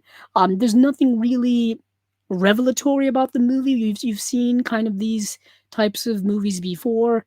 Uh, so it's fine. But for special features, you have a film photo gallery, behind the scenes photo gallery, New York opening Q&A at the Crown Hill Theater, USC Q&A, the Utopia Screening Room podcast featuring Natasha Popov of Idiotka, Los Angeles opening Q&A of American Cinematic's Los Feliz 3, and official trailer and English subtitles as well. The movie is actually in English, but there is some subtitles when they speak in Russian to one another throughout the movie. And if you have a relationship with your grandparents, specifically your grandmother or grandfather, I think you'll be able to adhere to the movie in a personal way. That's in there as well. But that's the movie Idiotka. Let's move on from there. Let's see. Honey June, I wanted to see so damn bad, couldn't find it. Hazy, I didn't get to see. Goodbye Paradise, I didn't get to see. And Exposed, I did not get to see either. Deadly Dealings, I did not. But Corpus Christi, I saw like 6 years ago, 5 or 6 years ago, because this was released, I think during the pandemic shutdowns. It was one of my favorite movies the year it came out, which I believe was 2019, 2020, around that time period. Things get fuzzy after a while, I'm sorry. But this movie is excellent. And like I said earlier, Film Movie put this out on Blu-ray already, so this is just a re-release of that Blu-ray with a slipcover. And it's getting down to 51 copies left in the limited edition form, so I've got to get on that pretty soon. So anchored by a dynamically physical and wild-eyed performance from newcomer Bartosz Bienia, is Corpus Christi is an incisive, dark, humorous, and engrossing exploration of faith, second chances, and the possibility of atonement. After spending years in a Warsaw prison for a violent crime, 20-year-old Daniel is released and sent to a remote village to work as a manual laborer. The job is designed to keep the ex-con busy, but Daniel has a brighter calling. Over the course of his incarceration, he found Christ and aspires to join the clergy, but his criminal record means no seminary will accept him. When Daniel arrives in town, one quick lie allows him to be mistaken for the town's new priest, and he sets about leading his newfound flock. Though he has no training, his passion and charisma inspire the community.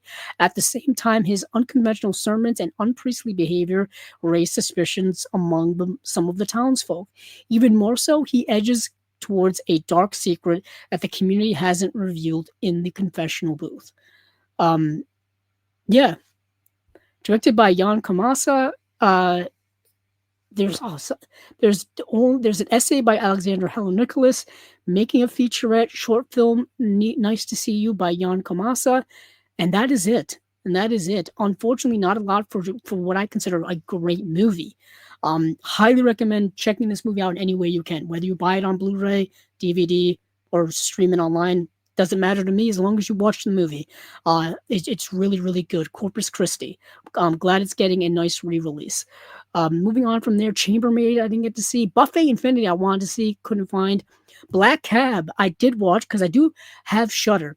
And what's interesting to me is I don't use Shudder a lot. I basically only use it during the preparations for Chasing Labels. I only have it to watch either for the Vinegar Syndrome Partners stuff when Shudder releases some stuff, or sometimes some other releases. The movies will be on Shudder as well. I don't use it that often. And then it maybe around Halloween time, October, I'll pop on there for some stuff. They have an excellent array of horror films and shows on there as that I should really take advantage of. But Black Cab is interesting. Called one of the best streaming services in the world by Roger Ebert and described by Thrillist as pretty much everything a horror fan could want. Shudder is a premium streaming service offering the best selection of horror, thriller, and supernatural movies, series, and specials. After a night out, a couple are kidnapped by their black cab driver. Terrified, he drives them to a deserted, supposedly haunted road, but what is his plan? Is he mad or just plain evil? What's of note of this movie is that Nick Frost is this madcap, unhinged cab driver. And he's really sinister in this movie. Like, he's dark, twisted. Sometimes he's darkly funny as well because he's Nick Frost. But it's if you're used to seeing Nick Frost in a much lighter, jovial, comedic way, this is not him. It's not that version of Nick Frost. The movie itself is fine. It's nothing really too much to write home about. You've probably seen movies like this before. It's not exactly a story that is new or fresh really in any way. But it's fine. I mean, they've even done, it's been done so many times. They've even done it on the show Supernatural, where there's a haunted road or a haunted street or a haunted place that's got some ghosts there for some reason and whatnot, and you as a viewer have to kind of go along for the ride and figuring out why things are the way they are. It's nothing new. For special features, it's a new audio commentary with director Bruce Goodison and a booklet with new writing by Becky Dark. And that is it for that. That is it for Black Cab. And now we're down to the last row, and I didn't get to see. Unfortunately, I didn't get to see any of these. I didn't get to see the ACFA release or the ETR Media release, Brainstorm Media release, or Several Futures, or the Decanalog release as well. So that's kind of it for my coverage of the Vinegar Syndrome and their partner label titles. We've got some comments here. Illuminated Pro makes a return to the comments. What were my thoughts on the ending of Obsession? That's an interesting term. We were just talking about horror. For me, Obsession is in like my top 5 favorites of the year so far. So I am definitely a big fan of that movie. I've been trying to track down the 4K release with the slipcover. That seems to have had a much more limited run than I thought. And also, I can't find it anywhere. I don't know what's going on. I'm a slipcover enthusiast, so I'm trying to get it with a slipcover. Can't find it. I have, but the ending of Obsession, I don't want to give it away. To me, Bear is the real villain of that movie. We talked about it a lot here on, oh goodness, an episode of of, was it Movies Down Memory Lane, or was it the Unwatched Pile? It was one of the two. We did a whole third segment of one of those two where we talked about the movie and entirely, pretty much. I can't remember which show it was, but we talked about it here on Chasing Labels. Um, what's interesting is it's interesting you bring that up because Halloween Horror Nights at Universal Studios is going to have someone dress up as Nikki from that movie to scare people. And I'm like, she's not the monster in that movie. she's she's not the she's not the monster in that movie. Bear is the monster in that movie. He's the one who people should be afraid of. Odd. Let's see.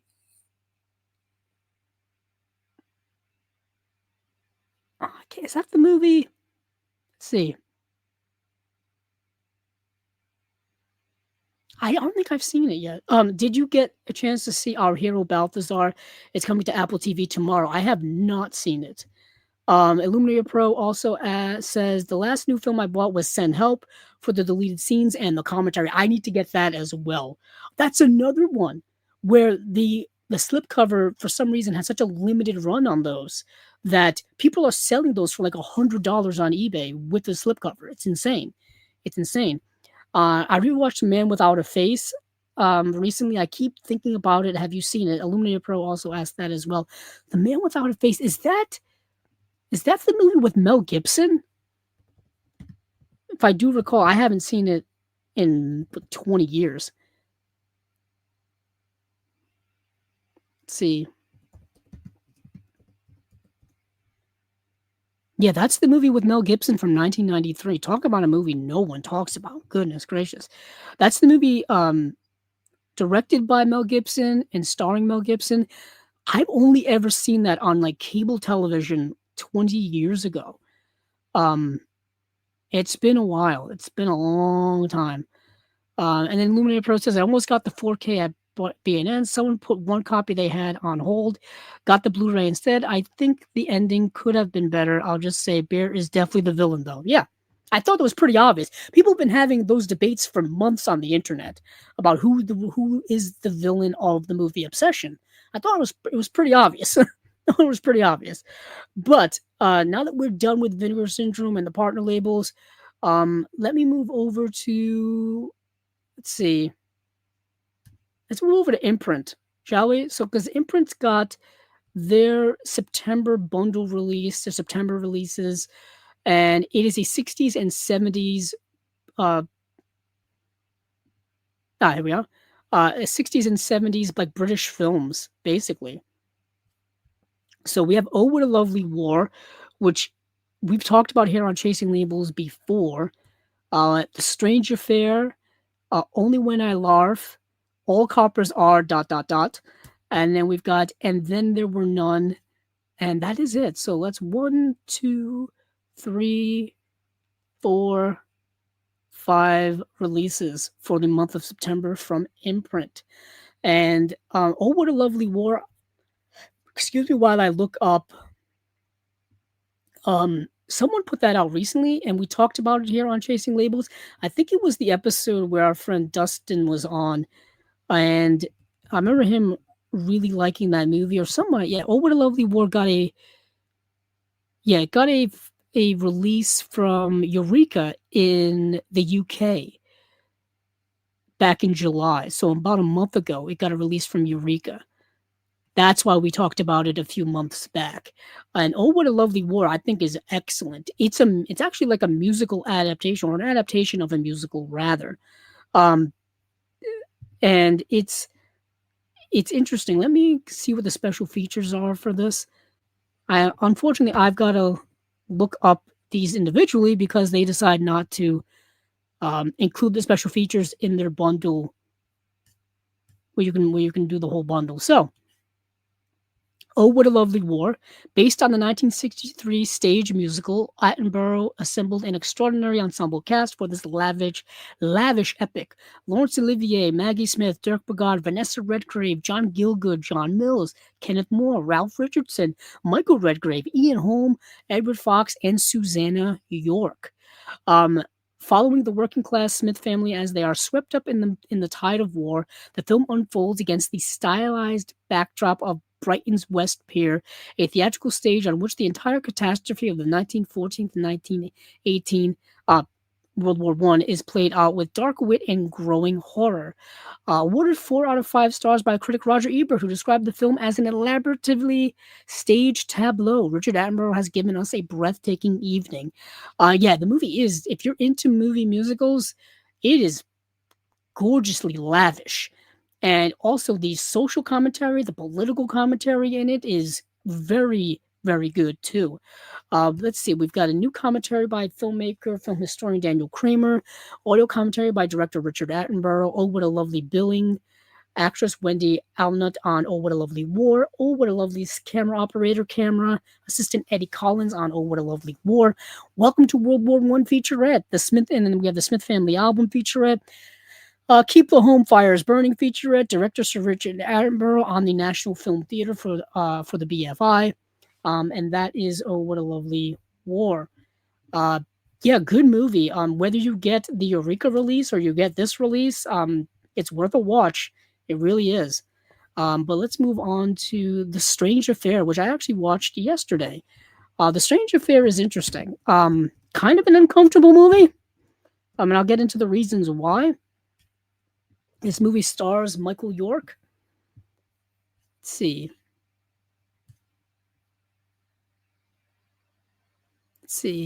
Fresh-faced rookie police constable Peter Strange arrives on the job full of idealism, but London has other ideas. When a seasoned and increasingly unhinged detective sergeant named Pierce gets wind of a compromising secret in Strange's private life, the young officer finds himself blackmailed into the murky world of organized crime, corrupt police, and pornographers, all while Pierce pursues his own obsessive vendetta against the mob boss Quince. Emblematic of the swinging 60s, this stylish and sometimes quirky picture was shot on location in London and is filled with twists, turns, and unmistakable British flair. Okay, so yeah, the movie stars Michael York, Jeremy Kemp, Susan George, star in The Strange Affair, a crime drama from director David Green, based on the novel by real-life former policeman and private investigator Bernard Toms. The reason why I find this movie very uncomfortable is Michael York is playing a rookie cop in this movie who is having a relationship with an underage girl. It's very unsecretive that this is who this is. He knows it, she knows it, we as audience members know it. Even the actress who portrays this character is underage while they made the movie. It's very uncomfortable. Whether it's 1968 or 2026, it's very uncomfortable to watch, and it really makes me queasy while watching the movie. Um, and it's like, am I supposed to feel bad for this guy while he's doing something oh so reprehensible? Needless to say, that relationship actually gets him in a lot of trouble. Hence why his character is then blackmailed to do even more criminal things, and things go from there. Uh, uh, yeah, that's kind of the movie. For special features, we have Green Recruits featurette, In Like Quince, interview with actor David Glazer, and that is it. Okay, not really much to write home about here. The movies, and the thing is, the movie's like is good. The movie's fine. We have two separate plots in the movie. We have the one with Michael York, the one with this other character who's going after these mob bosses, and then they all kind of merge and intertwine with one another pretty seamlessly. The movie is well put together, well shot, well acted. It's just the plot elements are kind of gross. So be forewarned when you see this movie. I understand it's the swinging 60s. I understand it's a different time. Doesn't mean that we can't be uncomfortable while watching this movie. Next, we have Only When I Larf, which I did not get to see. And All the Coppers Are, I did not get to see, but these are other like 1960s and 1970s British films. And then There Were None, I did get to see. So, And Then There Were None is a movie based off of an Agatha Christie story. Let's see if I can find it. Mm-hmm.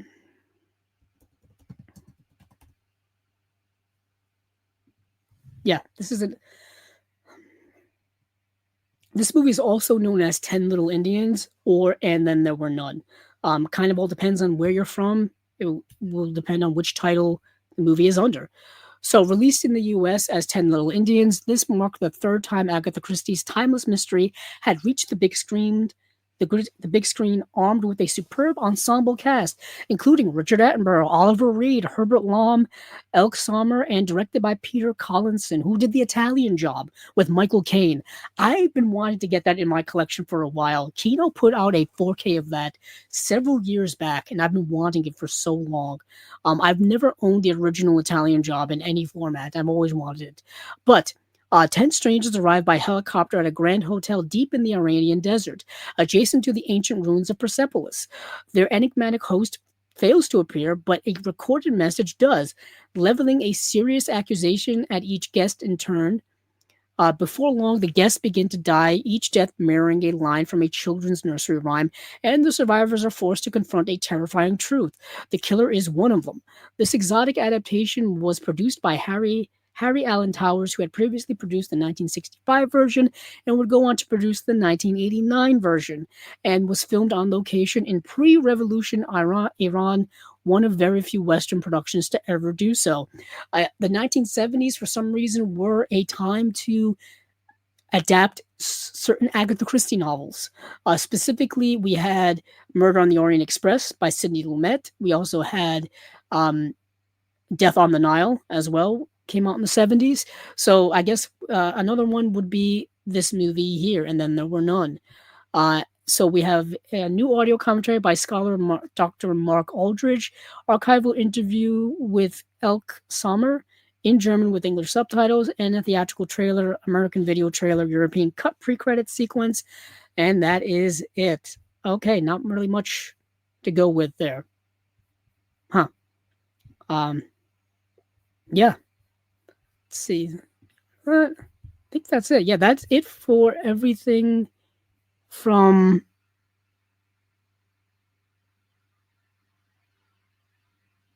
Oh yeah, hold on. I'm looking at some comments here before we move on to the next thing.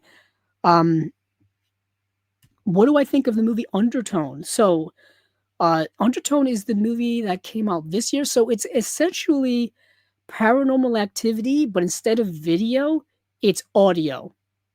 That's the way I would pitch that movie to people.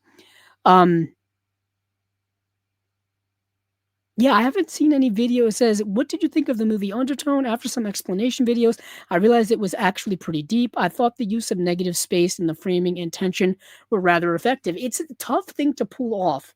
It's easier because movies are such a visual medium, it's easier to pull that off when it comes to horror. You know, Paranormal Activity, you have all of the night vision sequences of like the characters being pulled from the bed or doors opening, or you hear sounds, creaks in the boards of the house and stuff like that.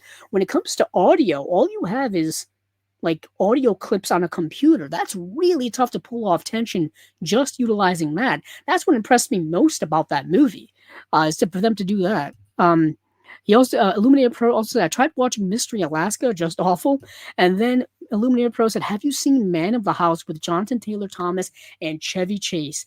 That movie used to play on cable all the time in like the late 90s, early 2000s. That movie was always on, to the point where I saw it so many times that I never saw the need to ever own it because I saw it so many times.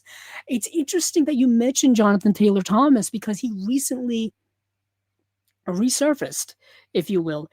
He and the mother, I forgot her name, the actress from Home Improvement, and the littlest brother, I forgot that actor's name as well. They reunited and took a photo together, and that was posted online. And I remember the whole Jonathan Taylor Thomas late 90s fandom, if you will. He was a rising star. He was super popular. He was so popular to the point where he basically left the sitcom Home Improvement to pursue bigger and better things in his career. But then he just kind of became disillusioned with acting. He became disillusioned with acting after a while. And he's not really acted in a lot of things over the last 20 years or so. I don't think he's acted in anything in like a decade, which is fine. I mean, Yeah, Luminaire Pro saw that pick as well.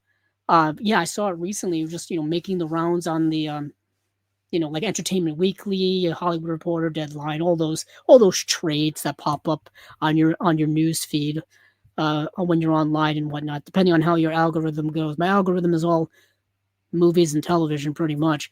So we've talked about Vinegar Syndrome partner labels. We've talked about imprint. Now let's go over to Umbrella because Umbrella only has two things, and one of them's a TV show. So not really a lot to go with here. So let's go over to their.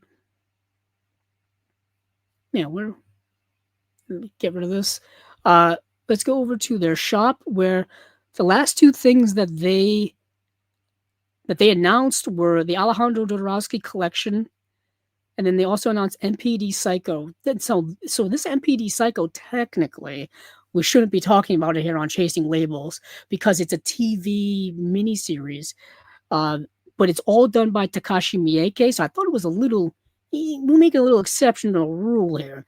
I'll just go over briefly about what it is. Adapted from the hit manga series and directed by genre master Takashi Miike, who of course has done Audition, Agitator, Ichi the Killer, you name it. Go on. MPD Psycho is a subversive Y2K fever nightmare. That makes sense. Uh, uh, Yosuke Kabayashi, a detective assigned to a homicide unit, saw his wife killed by a serial killer. Shinji Nishizone, from a shock he suffered. Um, yeah, it says saw his wife killed by a serial killer. Shinji Nishizone, from a shock he suffered multiple personality disorder and became Kazuhiko Amamiya. After he managed to hunt down and kill the murderer of his wife, a new series of murders have occurred, and the suspects claim to be Shinji Nishizone himself. Is it really him or a copycat? Who is Kazuhiko Amamiya? Once violent, disturbing, surrealist, stylish, and comedic, the series is a must-see for J-horror and Miike fans. Um, that's the only reason why I'm mentioning it is because it's a Takashi Miike project. But we typically, yeah, it's six. It looks like, is it only 6 episodes? I think it's only 6 episodes. Um, yeah, and nothing much in the way of special features. It's just from page to screen interview with manga creator and writer AJ Otsuka. Reflections on Miike filmmakers Addison Heath and Jasmine Chakupi on the horror icon. Then you have episode 1, episode 2, episode 3, episode 4, episode 5, episode 6. It's on 2 discs. That's nice. They split up those in 2 discs. Came out in the year 2000. I'm so behind on a lot of Takashi Miike stuff. I've got to. I still need to get Audition. That's something I want to get from the current Arrow sale that's happening over on Barnes & Noble at barnesandnoble.com as well as in store. So now moving over to actual movies here, we've got the Alejandro Jodorowsky Collector's Edition. This is a large set here. If you don't know who Alejandro Jodorowsky is, I don't know if I can sum up his work or who he is. He is a man of mystery. Surrealism, provocation, insanity, tarot, magic, voodoo, hoodoo, yudu. He is a man of so many things, but step into the visionary universe of Alejandro Jodorowsky, filmmaker, mystic, provocateur, and one of cinema's great alchemists. This definitive collection gathers his most transformative works, a suite of films that shattered convention and redefined what the medium could be. From desert-blasted spiritual odysseys to psychedelic rites of passage, Jodorowsky crafts cinema as ritual, bold, symbolic, transgressive, and wholly unforgettable. His movies are indescribable. They're indescribable. I don't know how else to say that. This is a big, beautiful set. This set looks gorgeous. And in this set here, you've got Fando Elise, El Topo, The Holy Mountain, Tusk, Santa Sangre, The Rainbow Thief, The Dance of Reality, Endless Poetry, Psychomagic, A Healing Art, and Jodorowsky's Dune. Now, Jodorowsky's Dune is not directed by him, but it's a documentary about him and the failed making of process of him adapting Frank Herbert's Dune in the 1970s. His oh god, I don't even know how to say this. His thought process of how to adapt it is unreal. Unreal. Needless to say, it was not going to look anything like the actual book of Dune. It was going to be completely original. It was going to make Star Wars look like a Disney movie. The things he wanted to do in the adaptation of, I just happen to have the documentary here. The things he wanted to do to adapt Dune is completely insane. The cast he was going to have, the things he was going to do, truly ahead of its time. And this is covered in dust. I've had this on here for so long, but um, it's yeah, this documentary is excellent. It's wild, it's crazy. It gives you a glimpse of how much of a madman, an insane madman Alejandro Jodorowsky is. I happen to follow him on social media. It's absolutely insane. This was put out by Sony Pictures Classics a few years ago. This Blu-ray that I have here, and I've had it in my collection for well over a decade. I've had it, I think, since it came out. Oh goodness, 2013, 2014. When did this come out? Nice if they put it in a font that I can actually read. Let me actually look up Jodorowsky's Dune on IMDb really quickly, just because it's a documentary I constantly have thought about ever since I've seen it. I know Nicholas Winding Refn has a big presence in this documentary. I think it's produced by him. Um, let's see. That's not what I want to look up. I looked up Jodorowsky, not Jodorowsky's Dune. See, yeah, 2013 is when Jodorowsky's Dune came out, the documentary, and I've had this Blu-ray pretty much ever since, and yeah, it's just unbelievable. I actually brought it up because I've been wanting to rewatch it for several years now, and uh, where do I have it? I have a Jodorowsky box set that was it was put out by Arrow in the UK, but here in the US it was put out by a different company, but it's the exact same release. I'm just looking up at my box sets over on my shelves. I'm trying to see. I don't even know where I have it. Or else I pull it off the shelf right now. Probably shouldn't do this in the middle of the show, but whatever. It's somewhere. It's somewhere. But anywho, it's not the first time these movies essentially have seen the light of day on Blu-ray. Santa Sangre, I know, has a 4K release from Severin. I know because I haven't. I think I've talked about that movie and that release here on Chasing Labels before. I think I talked about it for a Unwatched Pile episode because I had it on my shelf for several years. And I was like, oh, it's about time to watch it. Um, let's see. What did I see? But let's see what we have here for special features before we get into anything else. So let's see. There's a only available from the Umbrella web store and select retailers. The Alejandro Jodorowsky collector's edition includes a 100-page hardbound book, includes essays by Sabina Stent, Gary Lockman, Ben Cobb, Jim Morton, and more. We've had Sabina here on Chasing Labels many years ago. She's a she's a doctor, actually. I believe she has a PhD. Let's see, 12-page booklet with film information for each release, custom die-cut rigid case, package designed by Time Tomorrow, limited edition, numbered release, description. We just go over all the movies. Yeah. So, let's see. I'm just curious here. Restorations personally overseen by Jodorowsky, the first collection of its kind, bringing together all of Jodorowsky's films in one set. I'm gonna go. Hold on. This is gonna drive me crazy. Let me go see if I can find my box set.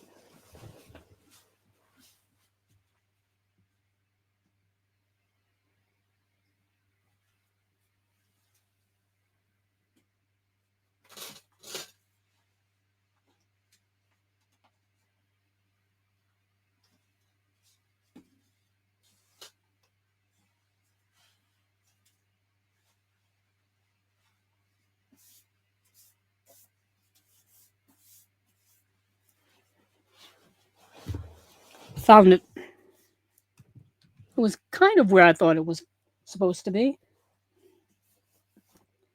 So I have my box sets in order by in alphabetical order. So of course, Arrow is at the beginning because it starts with A. But this is a set I bought many years ago, and this is the essentially the Arrow box set of Alejandro Jodorowsky's films. It has Fando Elise, El Topo, The Holy Mountain, and Psycho Magic. So it doesn't have everything, but it's basically a good starter place for a lot of his early work. And then Psycho Magic being a more recent work when this box set came out. So I'm missing, so I have Santa Sangre. I just don't have more of his recent stuff like Endless Poetry, The Dance of Reality, The Rainbow Thief, um, and then yeah. Well, yeah, Psycho Magic is in here, but this is the box that I have. Um, yeah, I was just doing a little inventory of what I have versus what I need to get for Alejandro Jodorowsky. Let's see, what do we have here for extras? So Fando Elise has a new audio commentary with critics Kat Ellinger and Martin Conterio. Let's see, Fando Elise Disc 2 has that same audio commentary plus Which One of You is the Craziest One? Jodorowsky on the Panic Movement. The Constellation Jodorowsky documentary. Uh, New Saving Surrealism, Virginia Selevi on Alejandro Jodorowsky, La Cravate short film, and then we have disc 3, which has El Topo, the 4K disc, commentary with film scholar Josh Nelson, and then disc 4 is El Topo on Blu-ray. It has that audio commentary, and then has a new On Failure, Jodorowsky at the Locarno Film Festival from 2016. Let's see, The Profound, the Profane, and the Personal, filmmaker Andrew Levold on El Topo, new El Topo post-screening Q&A with Alejandro Jodorowsky, new He Viva Dada 1965 documentary, and then we got disc 5, which is the UHD disc for Holy Mountain, audio commentary with writer Leon Marvell, audio commentary with film writer and author Kat Ellinger, then disc 6 is the Blu-ray of the Holy Mountain, audio commentary, that same commentary with Kat Ellinger. Did I Want to Live Forever? Jodorowsky on the Holy Mountain.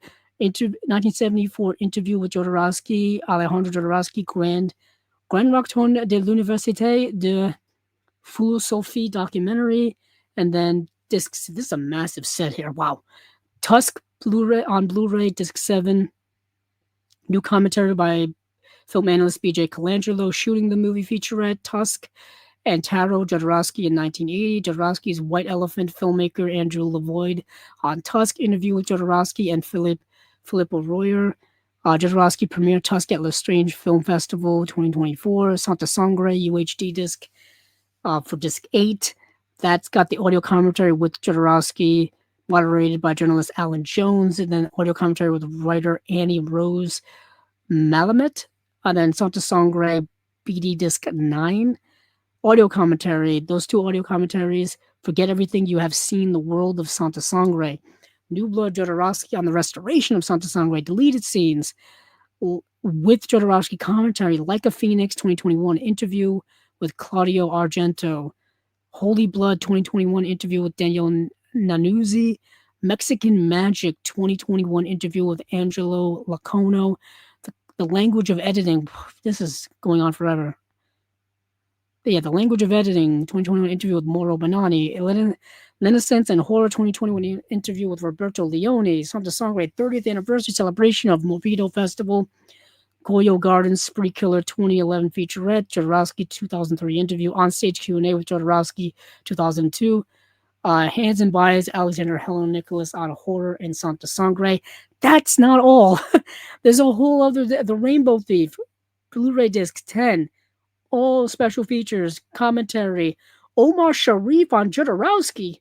Omar Sharif has been deceased for many years. Oh my goodness. The Rainbow Thief, a British affair with writer and film historian David Michael Brown. Jodorowsky premieres The Rainbow Thief at Lestrange Festival of 2019. Interview with Jodorowsky and Filippo Royer. New Bibliothèque Ideals, a 2019 feature interview with Jodorowsky. Then The Dance of Reality, BD Disc 11. Guys, I can't go on. All right. There's another 3 movies here. This may be the release of the year. Just for sheer quantity of things. I had to stop reading because I'm gonna pass out. So if you're used to hearing my voice read off these things, I apologize, but there's just three more movies left on here and just tons of features per disc. Um, and then yeah, even Jodorowsky's Dune on the last disc 14 has new special features as well. This is one of the best releases of the year, just in sheer quantity of stuff. My goodness. Um, Alejandro Jodorowsky Collector's Edition. This is the Jodorowsky collection to end all Jodorowsky collections. It pales in comparison to the old Arrow release, definitely. Yeah, although each movie here does have special features, you just get so much more in this set. It's unbelievable. It's absolutely unbelievable. But my goodness, my goodness. Um, so that is pretty much it for Umbrella. We have the Alejandro Jodorowsky Collector's Edition, and we have the MPD Psycho. MPD Psycho Collector's Edition as well. And you can pre-order these now from Umbrella if you want all the store exclusive edition goodies and all that kind of stuff. All that kind of stuff. We do have some other comments here before we move on. Let's see. Let's see. What movies?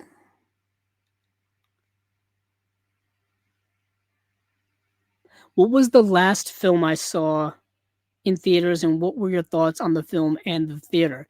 So recently, yesterday I snuck out amidst my duties of watching movies for Chasing Labels. I saw One Night Only, which is the new romantic comedy that's not very good, unfortunately. People are describing it as The Purge, but as a romantic comedy, and I kind of agree with that, but it's nowhere as interesting as it probably should have been, or as thought provoking as it should have been. Unfortunately, it's too clean of a movie. Not clean, but like too easy of a movie, too easygoing of a movie. So basically, it's a romantic comedy where two people are living in this, I guess, alternate version of New York or the United States where premarital sex is outlawed.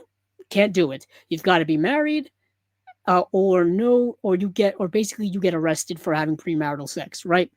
And except for one night a year where you're allowed to do it, one night a year. So there's the purge factor in there. It's the kind of like in the purge where one night a year, all crime is legal, right? But in this movie, all sex is legal on this one night a year, right?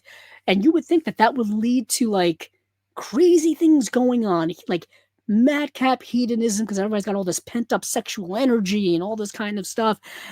The movie's not that. It's not. It's not that at all. Unfortunately, it doesn't explore any of that. It doesn't even really get into the political leanings of it all because there's so much to go into when it comes to that, like the policing of people's lives, fascism, oppression.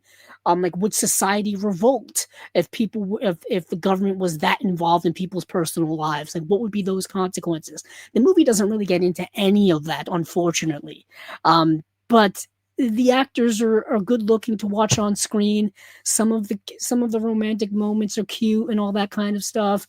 Like I said, it's relatively fine. It has no, for a movie that has such an interesting premise, they don't do anything interesting with it. It's very cookie cutter, unfortunately. Before that, I saw Spider-Man: Brand New Day. I'm a big Spider-Man fan, so people are going absolutely bananas over that movie. The movie's gonna make a $2.5 billion. It's gonna make so much money. People are just seeing it in droves, and I kind of understand that.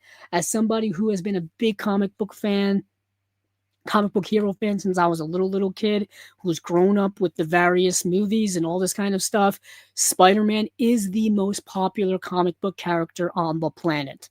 It's not even close. It's not even close. So this is not surprising to me at all. Have I seen Let's see. Have you seen? I've seen Seinfeld and Frasier and Everybody Loves Raymond. I grew up during a time when all of those shows were new and on the air. I mean, I remember when Seinfeld had its final episode, and it was a big, big deal when Seinfeld had its final episode. I remember Frasier because I remember as a little kid I watched Cheers, and Frasier, of course, is a spinoff of Cheers. And Everybody Loves Raymond is the quintessential classic family sitcom of the 90s, kind of taking, taking a lot from the previous sitcoms of yesteryear as well. I mean, Everybody Loves Raymond shows on still shows up on TV every single night on TV Land. You can watch it. I own all the seasons on DVD. That would be a show where I would love if they put out on Blu-ray, but I don't know if that's going to be the case. The sitcoms from the 90s are slowly starting to get more Blu-ray releases. Seinfeld, like you mentioned, has a Blu-ray and 4K release. Friends, Blu-ray and 4K release.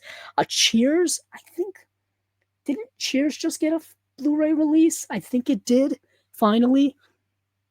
I know Perfect Strangers just got a Blu-ray release as well. That's pretty awesome. So we're slowly starting to see 80s and 90s TV shows get Blu-ray releases at the very least. What movie or movies have you seen the most? Oh goodness, Star Wars and Lord of the Rings. I probably have watched those movies the most because I caught them when I was very, very young, and of course I've watched them periodically over the years. And it's my two most favorite franchises of all time. Is Lord of the Rings, then Star Wars. I've watched those movies so many times over and over and over again. To the point where I quote them in everyday life, much to the chagrin of the people around me. But let's move on to someplace else in terms of Umbrella. We are done with Umbrella. We've done Imprint. We've done Umbrella. Let's see. Yeah. I think I'm going to go take a look at my notes because I think I need to start pulling up some newer stuff. I do want to save Arrow for last, but I do have the Arrow releases already up and ready to go. Let's see. Of course, my show notes are all discombobulated. Let's see. We could go do Kino right now. I feel like Kino's the place to go. Yeah, let's go to Kino because we have Kino. Hammer's got a release, Film Treasures has a release, and MVD is putting out Missing in Action on 4K. Interesting. So let's go over to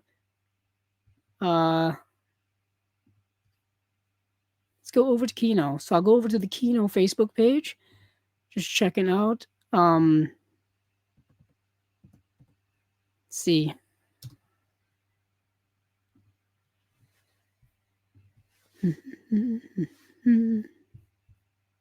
Okay, so let me scroll down to where we left off from last time. Let's see, I think it's there's Jesus. Yeah.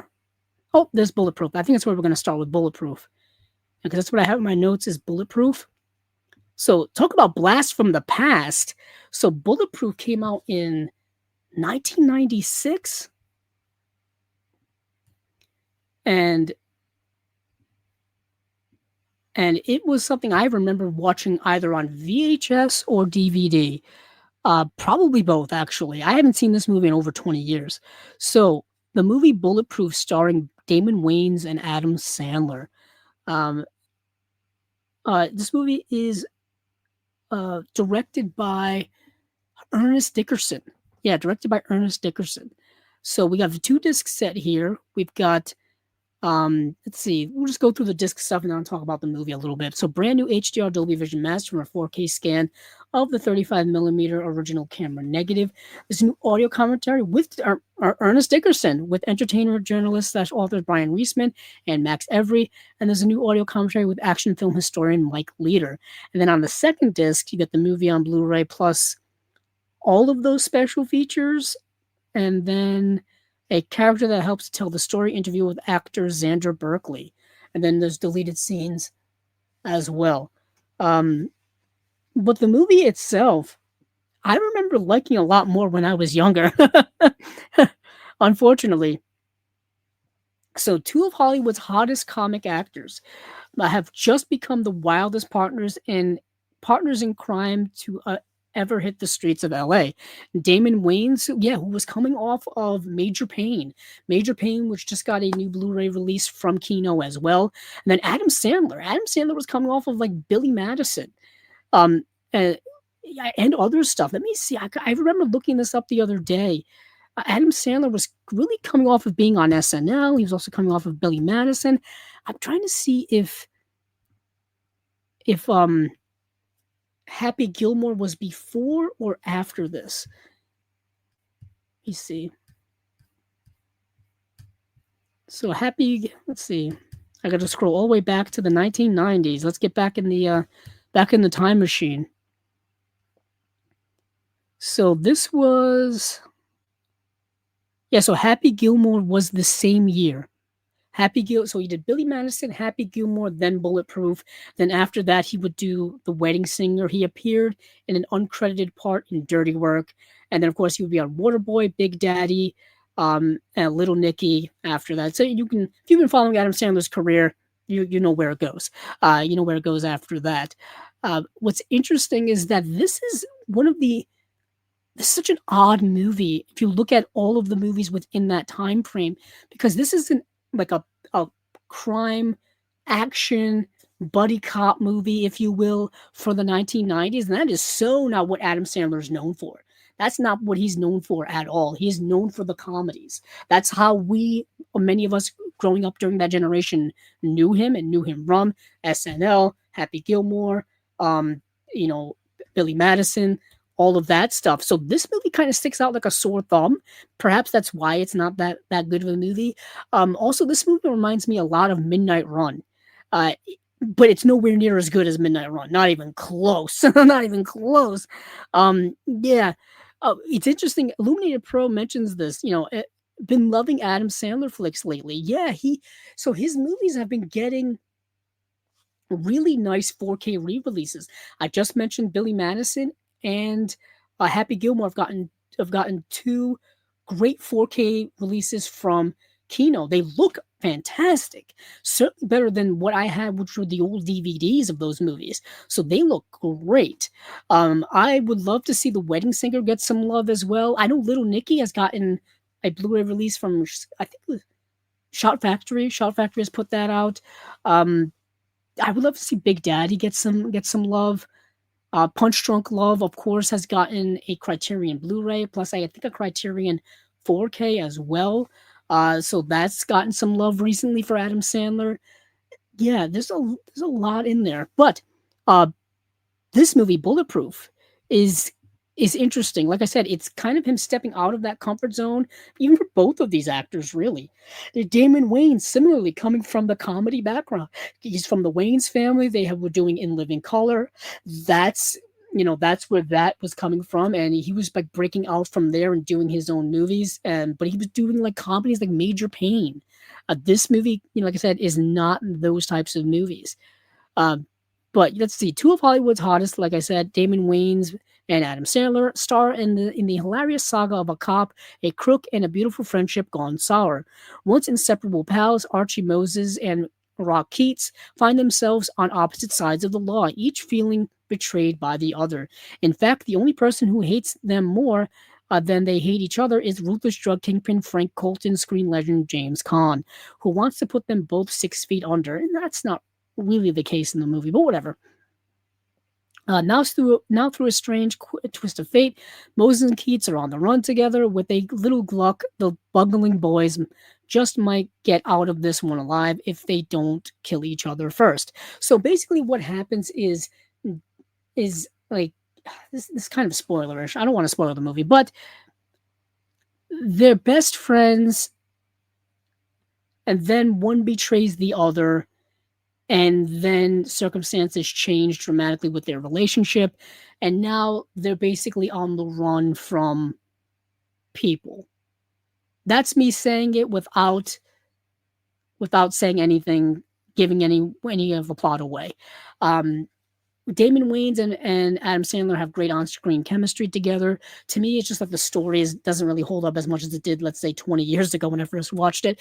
It also has a lot of 90s isms when it comes to comedy. certain jokes that you could get away with back in the 90s, you can't get away with now. The 90s comedy relied a lot on derogatory humor um, to uh, like how do I say this? Derogatory humor towards uh, groups of people who were already beat up in society. You know what I mean? Kind of low hanging fruit type stuff. Gay jokes, fat jokes, all this kinds of stuff. You know what I mean? Like that was 90s humor. If you grew up in the 90s, that's there was so much of that. It was just people picking on my, you know, um, groups that were already beaten up in society in general. So there's a lot of that in here as well. So it's not going to age well for a lot of people. I kind of understand that. Um, let's see. I already went over the special features, but that's bulletproof basically. It's a little blast from the past for me. And then we've got completely switching things up. Jesus Christ Superstar. This is the adaptation of I believe, the Broadway musical. This thing is loaded with special features. Goodness gracious. Jesus Christ Superstar, the bold interpretation of the hit rock opera and Broadway smash from Tim Rice and Andrew Lloyd Webber, tells the story of Christ's final weeks told through a series of dazzling songs, images, and music. Nominated for the Best Music Adaptation Academy Award, producer-director Norman Jewison, who did In the Heat of the Night and Fiddler on the Roof, creates a brilliant example of groundbreaking vision and unforgettable songs shot entirely on location in Israel. Times have changed. But like I said, 2-disc edition here, loaded with features. Brand new HDR Dolby Vision Master from a 4K scan of the 35mm original camera negative. 2026 audio mix by musician and engineer Brian Kehoe.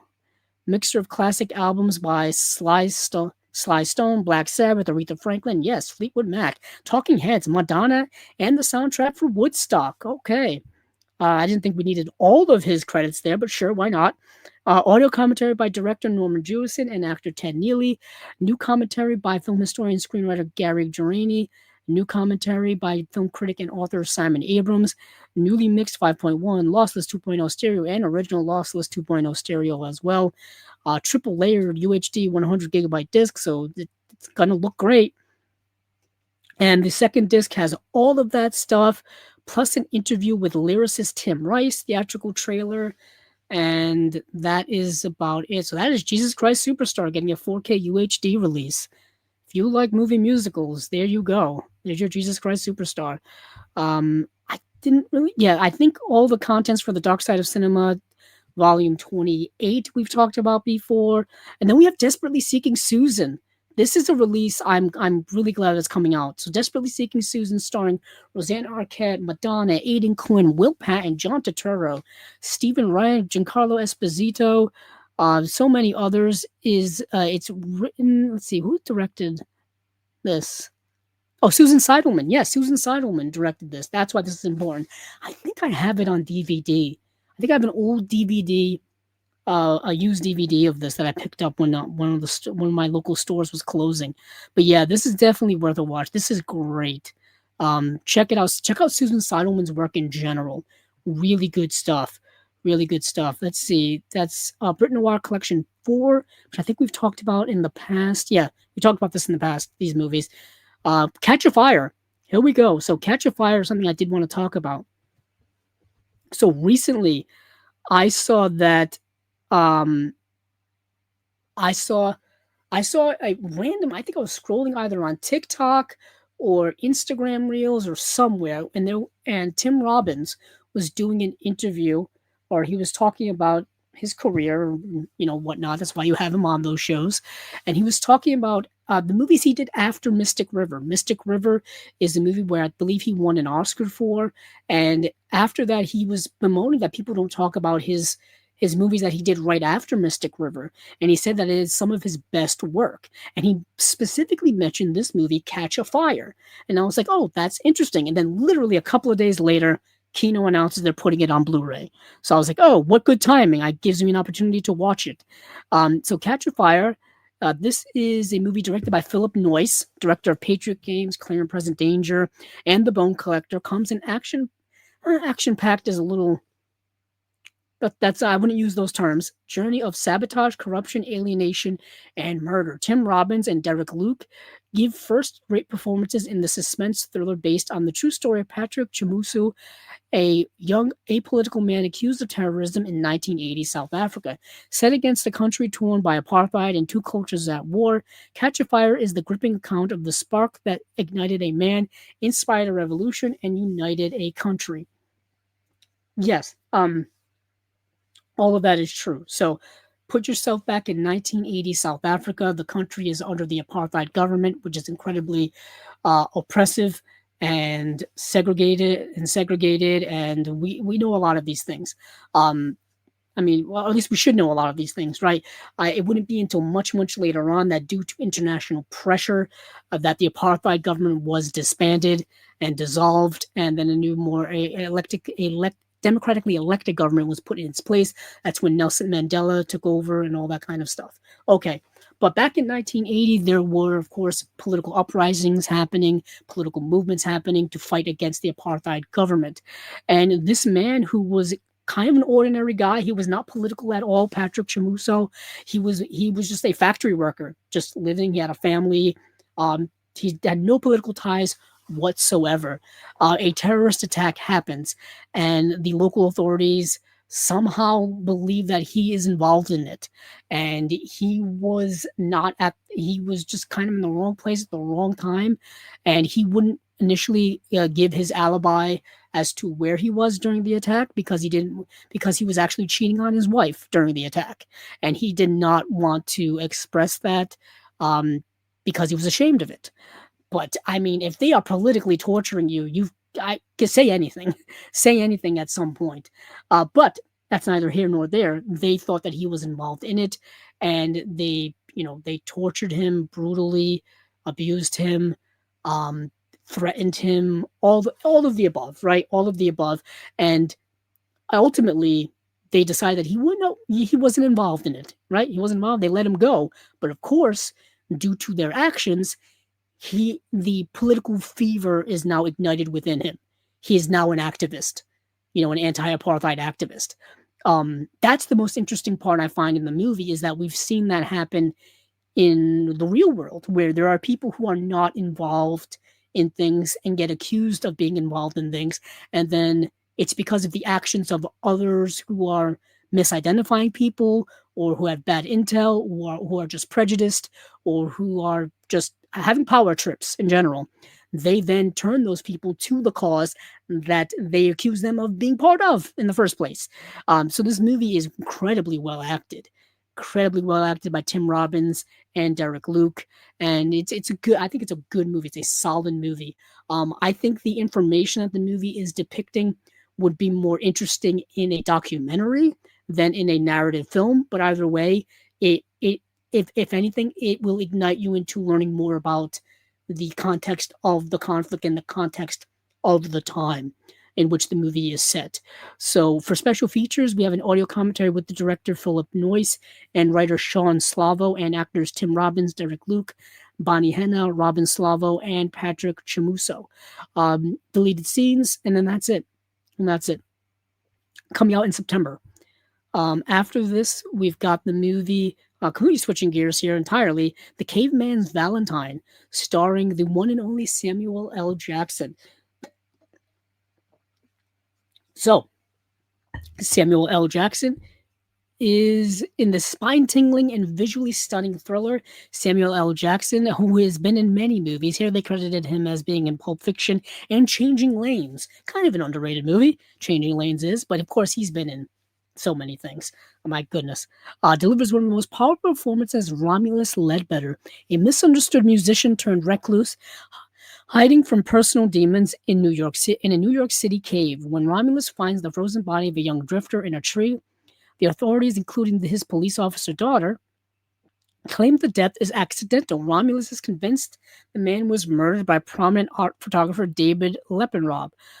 But how can he prove he's right when everyone thinks he's insane? Directed by Casey Lemons, who directed Eve's Bayou. Eve's Bayou is a great movie, also starring Samuel L. Jackson. So what a connection there. Journey Smollett is in that movie as well. Casey Lemons is a good director, really good director. Check out Eve's Bayou if you haven't already. That movie was stuck on DVD for many, many years and finally got a Blu-ray release through Criterion. And I was so happy when that was announced. Casey Lemons is also an actress. She was in Silence of the Lambs, if I recall. Yeah, she was in Silence of the Lambs. Um, so let's see. Yeah, Casey Lemons, and from Edgar award-winning novel, The Caveman's Valentine is an ingenious thriller. Hails the San Francisco Examiner. Samuel L. Jackson is nothing short of astonishing. He is very good in the movie. The movie really relies around his character and his perspective and him going on this detective journey essentially, and then you get reasons as to why he is the way he is. He's essentially a homeless paranoid schizophrenic living in a cave in a park, and he kind of goes down this rabbit hole of trying to figure out who killed this person that just showed up near his home and why they were placed there and all of that stuff. But he was also a genius musician who became a recluse as well. Yeah, that's the movie, the Caveman's Valentine. Coming out September 29th. Then we have the movie Roller Coasters. This was just announced earlier, so coming out September 29th as well. It's the movie Roller Coaster from 1977. I figured I would just include this here while we're here. Might as well. It's not really in my notes, but since it was included several hours ago, why not? Thrills abound in this high-speed suspense yarn as Timothy Bottoms, a determined terrorist, begins to turn America's amusement parks into his own battlefields. The tension mounts as affable safety inspector George Siegel attempts to track down the saboteur who has targeted the country's most popular roller coaster and its riders for senseless destruction. The edge-of-the-seat excitement mounts as the battle of wits between Siegel and Bottoms builds to an explosive climax. Co-starring screen legends Richard Widmark and Henry Fonda, as this thrilling production takes viewers on an unforgettable trip filled with sense-shattering twists and hairpin turns, featuring a rousing score by the great Lalo Schifrin, with top-notch directing by James Goldstone. That's it. I actually haven't seen the movie, but it's getting a 4K UHD release, and I love all the actors that are in it, so I'm probably going to check this movie out. But that is it for Kino. That is it from Kino. A couple of their September releases. Some pretty good stuff here. So now I think, we have Hammer and then Film Treasures. And then we can go to our grand finale with Arrow Video. Because I think that's about it. So we've got, let's see, Hammer release is called Incense for the Damned. Well, that's a great title. Let me check that out. I have to go over to Blu-ray.com. Hopefully they've got a page for it up already, or else it's going to make things very difficult for me. So Incense for the Damned. Here we go. Also called Bloodsuckers. Yes, I've seen this movie before. I've seen it. Yeah, I saw it a while ago. I don't remember liking it at all, actually. I think I gave it a really low rating on Letterboxd. Let's see, yeah, because I think Severin put it out like 3 years ago. That's why I probably watched it, because Severin put it out. So Hammer is preparing a Blu-ray release of Robert Hartford Davis's Incense for the Damned, also known as Bloodsuckers, from 1971, starring Patrick Macnee, Peter Cushing, Edward Woodward, and Alexander Davian. The release is scheduled to arrive on the market on November 18th. Let's see. If you think you've seen everything British horror had to offer, you haven't seen this. A mysterious collapse, the starting point for one of British horror's most sexually charged and transgressive vampire films. Not all vampires wear capes. Some disappear to Mykonos and never come back the same. Incense for the Damned follows Patrick Maurer as Richard Fountain, an academic runaway who disappears into obsession on a sun-drenched research trip to Mykonos. It's a psychedelic mod horror that doesn't blur the line between the supernatural and the erotic. It weaponizes it, exploring addiction, desire, and moral collapse in ways mainstream horror rarely dared. I honestly don't remember this movie at all. All I remember is I know I've seen it, and I know I gave it a low rating on Letterboxd. But this release has a new restoration of the film, 3 versions of the movie: UK theatrical version, UK uncut as Incense for the Damned, and then the US theatrical cut known as Bloodsuckers.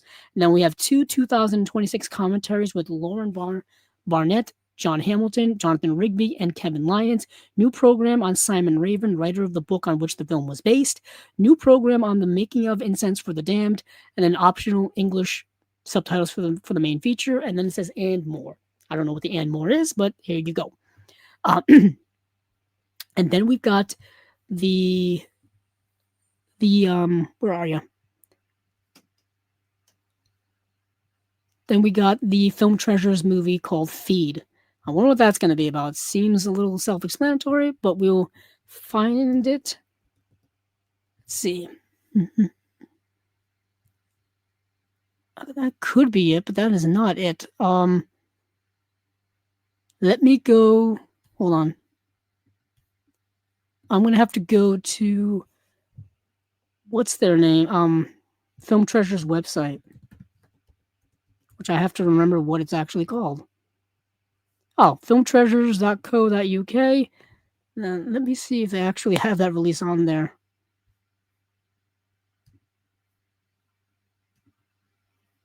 They make you.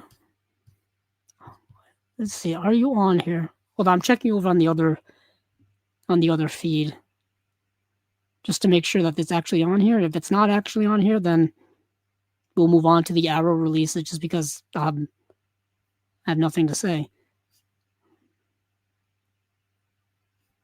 But it's taking forever to load. Let's see. Let's see.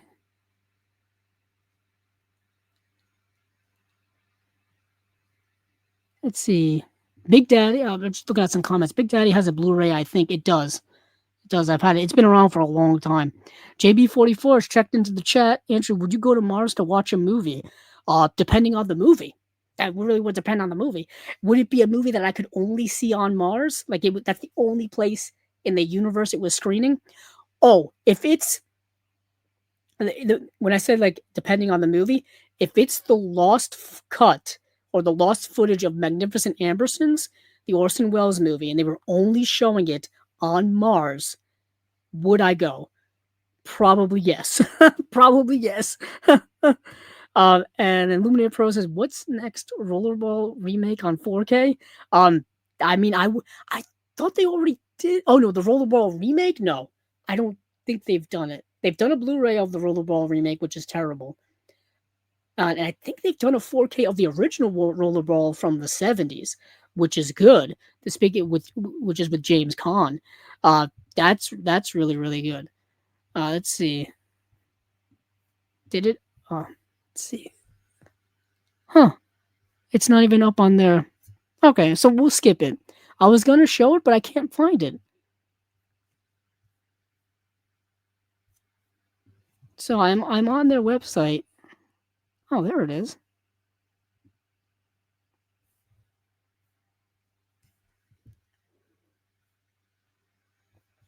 Okay, so let me I'll go over quickly here. So it's filmtreasures.co that you film treasures. Yeah, filmtreasures.co.uk. If I go, I have to search for feed. I don't know why this is for a movie I've actually not even seen. So there it is. There it is. Let me get back to StreamYard. There it is. Let me check. Yeah, let me just read what this says here. Let's see. Intensely grotesque and shocking as hell. Feed is a heavyweight thrill ride through the depths of depravity. Oh boy. A veteran of investigations, this Australian cop Philip Jackson is no stranger to the dangerous side of sexual fetishes. He may have found his sickest case yet when he discovers a sinister side to an American website devoted to fat admiring men and obese women called feeders and gainers. Oh, okay. That's why that's the title of this movie. Could the man behind it be for? Yeah, okay. So there could be some type of abuse going on. Director of The Lawnmower Man and Virtuosity and the Man Thing takes the crime thriller genre to a twisted, gut-wrenching new level and comes stacked with extra features in the most treasured special edition. In this much treasured special edition. Okay. Okay, this makes a lot of sense. That is fascinating that they would be putting this out. Yeah, tons of special features here. It's a high definition Blu-ray. There's a bonus US cut of the film, audio commentary with the director. Um, yeah, there's an extra feature here about body horror. New from Wolf Creek to Fury Road, a detour through the outbacks of modern exploitation. Oh, deleted scenes, alternate ending, final day interview with the director Brett Leonard, additional deleted and extended scenes, outtakes, interviews, all kinds of stuff on here. Wow. It's a pretty loaded release for a movie I've never heard of, nor do I think we'll ever see. But I just had to point out that Film Treasures is putting this out. Film Treasures, the guys who run Film Treasures were gracious enough to come here on Chasing Labels a few years ago and talk about them when just around when they were getting started. So I always want to give back to the community that has helped us so much here on Chasing Labels. So that is that. Now we can move over to Arrow. All right, so Arrow has their October releases, and this is riddled with ads all over the screen. I'm just going to refresh this page here just to see if I can get rid of some of these ads. Here we are. So we've got some good ones that are coming. So just run these down, and then we'll get into them individually here. I got to see everything except for the Ghost Story trilogy box set that they're putting out. Everything else I did get to see, including all the movies in Enter the Video Store, Video Vengeance. Those movies are not good. Good gracious, they're not good. Like, I have the first box set, and I'm very tempted not to buy the second one, but my OCD as a collector makes me want to have to get the second one. Do you know what that feels like? But let's see. We've got they are The Last Boy Scout, Future World, The Frighteners, The Monster Squad, Cujo, a Chinese Ghost Story trilogy, 1987 to 1991, and Enter the Video Store, Video Vengeance, 1987 to 1993. Now, I do want to say that our friend, I want to mention, because I didn't do it last time we did Arrow releases, our friend Scott Saslow, who's been on here many times. I did a whole interview with him a couple of months ago about all the stuff that he's worked on. He did a couple of these releases. He worked on a couple of them. He worked on the layout and booklet design and title treatments and for the Enter the Video Store for that. He also did the layout and booklet design for The Last Boy Scout for this here. And then he also did, let's see, the layout and booklet design for the Ghost Story trilogy, and then the layout and booklet design for The Frighteners.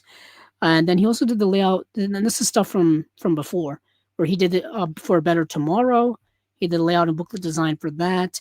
He did the layout and booklet design for Larry Flint, which I actually just got. I just got this from the Barnes & Noble Arrow sale that's going on. Super excited to get into this. I've seen this movie, goodness, forever ago, because I have the old Warner Brothers Blu-ray that's been around since like the late 2000s, but this looks like it's going to be so much better in terms of just picture quality, and there's tons of features on here. Absolutely tons of features. So I wanted to make sure to give Scott Saslow a shout out. Of course, he worked on Misery. He worked on the Troy as well. But let's move on to the things we got here. The Last Boy Scout. The Last Boy Scout has been much wanted on home media, or at least a re-release has been wanted for so long. Not recently, but historically, I think it's only had a Blu-ray release through a double feature.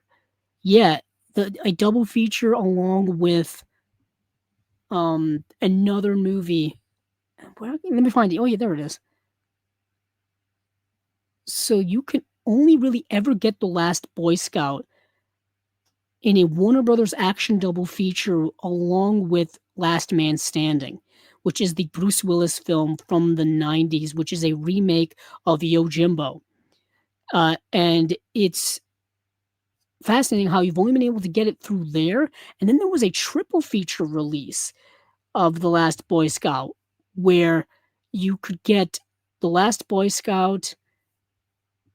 It was The Last Boy Scout, The Last Man Standing, and 16 Blocks. So there was a Warner Brothers triple feature where that's how you could get um the Last Boy Scout, but you could not get the Last Boy Scout by itself. At least here in the US, you could not get it by itself. So now not only can you get it by yourself, but you're getting it in 4K from Arrow with special features.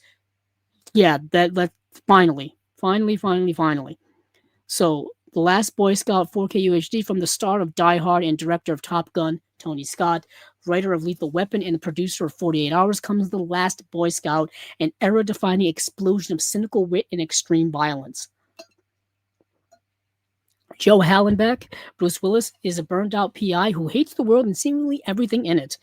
Jimmy Dix, Damon Wayans, is a former all-star quarterback busted out of the game on gambling charges. When Jimmy's girlfriend, Corey, portrayed by Halle Berry, is brutally murdered despite hiring Joe to protect her, both men become embroiled in a mystery that will lead them deep into a shady world of politics, blackmail, sports gambling on their quest to discover who killed Corey and why. Maybe find a little redemption for themselves along the way. This is directed by the late great Tony Scott. It's a really cool, sleek action film from the 90s, starring Bruce Willis, who was the man of that era, really. Since Die Hard on, he was really the man of 80s and 90s action films. And yeah, this one is, like I said, it's been much coveted by itself for many, many years on physical media. We have a new 4K restoration from the original 35mm camera negative by Arrow Films, approved by director of photography Ward Russell, Dolby Vision HDR presentation of the movie. You've got the original stereo audio plus the DTS HD Master 5.1 track and a new Dolby Atmos audio option. So you've got them all. You got the original, got a DTS 5.1, and a new Dolby Atmos audio track as well. You have, of course, English subtitles for those who need it. Brand new audio commentary from film critics Josh Nelson, and Martin Pedler, and then some. A newly filmed interview with screenwriter Shane Black. The Daughter of the Last Boy Scout, a newly filmed interview with actress Danielle Harris. The Art of Tony Scott, a newly filmed appreciation by film historian Stefan Moisakis, editor of Tony Scott, The Style and the Substance. Shane Black at the American Cinematheque, an onstage interview from Beyond Fest from 2025, which was just last year, in which the celebrated screenwriter discusses his career with film historian Jim Hemphill. Extended and alternate scenes, a selection of scenes from a pre-release work print version of the film, theatrical trailer, image galleries, original screenplay. Wow, that's kind of cool. Reversible sleeve featuring original and newly commissioned artwork by Sam Hadley. Collector's booklet containing new writing on the film by critics Jedediah Ayres, Alexandra Hallow-Nicholas, Justin LaLiberty from over at the OCN partner label titles at Vinegar Syndrome, Andrew Mail, and Priscilla Page. This is a nice release. Yeah, this is going to be a hot release come October. People are going to be scooping this bad boy up. You can also get it on Blu-ray if you don't partake in 4K releases. It's got all the same special features. And then you have Future World, which is the sequel to Westworld. Okay. So I've got the Arrow release of Westworld. This is, of course, this came out, when did this come out? Last year? Yeah. Last year, this year, who knows? This is the movie that is based on the work, and it's written and directed by Michael Crichton. This was originally produced by MGM. I'm talking Westworld. The sequel, Future World, none of those attachments to it. Michael Crichton didn't want anything to do with it. MGM dropped it when the movie was just at the conceptual stage, and it was picked up by AIP, American International Pictures, and the movie is rather different than Westworld. I thought it was going to be more of the same, and it's not. And that's both a good and bad thing. I mean, I kind of don't like when sequels just do the same thing as the original, except with a few little changes here and there. But also, what it did isn't actually interesting. Unfortunately, Future World is not great. Following the success of Westworld, and then Westworld was a massive success. Director Richard T. Heffron expanded Michael Crichton's techno nightmare with Future World, a sleek, conspiracy-laced slice of 1970s science fiction that trades frontier thrills for post-Watergate paranoia in the age of automation. Yes. When reporters Chuck Browning, Peter Fonda, and Tracy Ballard, Blythe Danner, are invited to inspect the newly reopened Delos Resort. So, after the events of Westworld, um, you know, for those of you who've seen Westworld, you know what happens. Just 2 years later, not only are they reopening the parks, there's now many parks. There's many different parks you can explore, right? So not only it's bigger and better than before. Forget about all that stuff that happened 2 years ago and all that kind of stuff. We want you all now to come and check it out. Check it out and tell your friends how great it is. We're even going to let the press in. We've got Peter Fonda. We've got Blythe Danner. One is a reporter. One is like a newscast lady. They come on down. You're the next contestant on Westworld. um, right. So the company Delos bringing them all in, and just to check out all the cool stuff. Right. They find a futuristic paradise promising safe, sanitized entertainment, but beneath the polished surface, troubling inconsistencies begin to emerge. As the suspicion turns to terror, the pair uncover a sinister conspiracy with consequences far beyond the park itself. Needless to say, things are too good to be true, and there's more sinister things going on underneath the sheen of the park. Um, Stylish, suspenseful, and packed with the all-star turns. It says including the return of Yul Brynner's implacable gunslinger. He is in one scene. Yul Brynner is in one scene as the Man in Black, and it is a dream sequence that that a woman is having about him, a romantic dream sequence. That is it. Don't watch this movie if you're a Yul Brynner completist. Do not do it. um, you need to do it, but it's not what you think it is. The movie's interesting. It's interesting conceptually, but I found it so boring. Nothing really happens of any real interest until perhaps the third act. Everything else is like a 1970s political conspiracy theory type of movie in a post-Watergate world. So they got that right, but it's not. It didn't really play well for entertainment factor, I will say. But this release here has a Dolby Vision HDR presentation of the movie, original restored lossless mono audio, optional English subtitles for those who need it, brand new audio commentary by filmmaker and film historian Daniel Kramer, future present, a brand new video. Let's see, a brand new video interview with producer Paul N.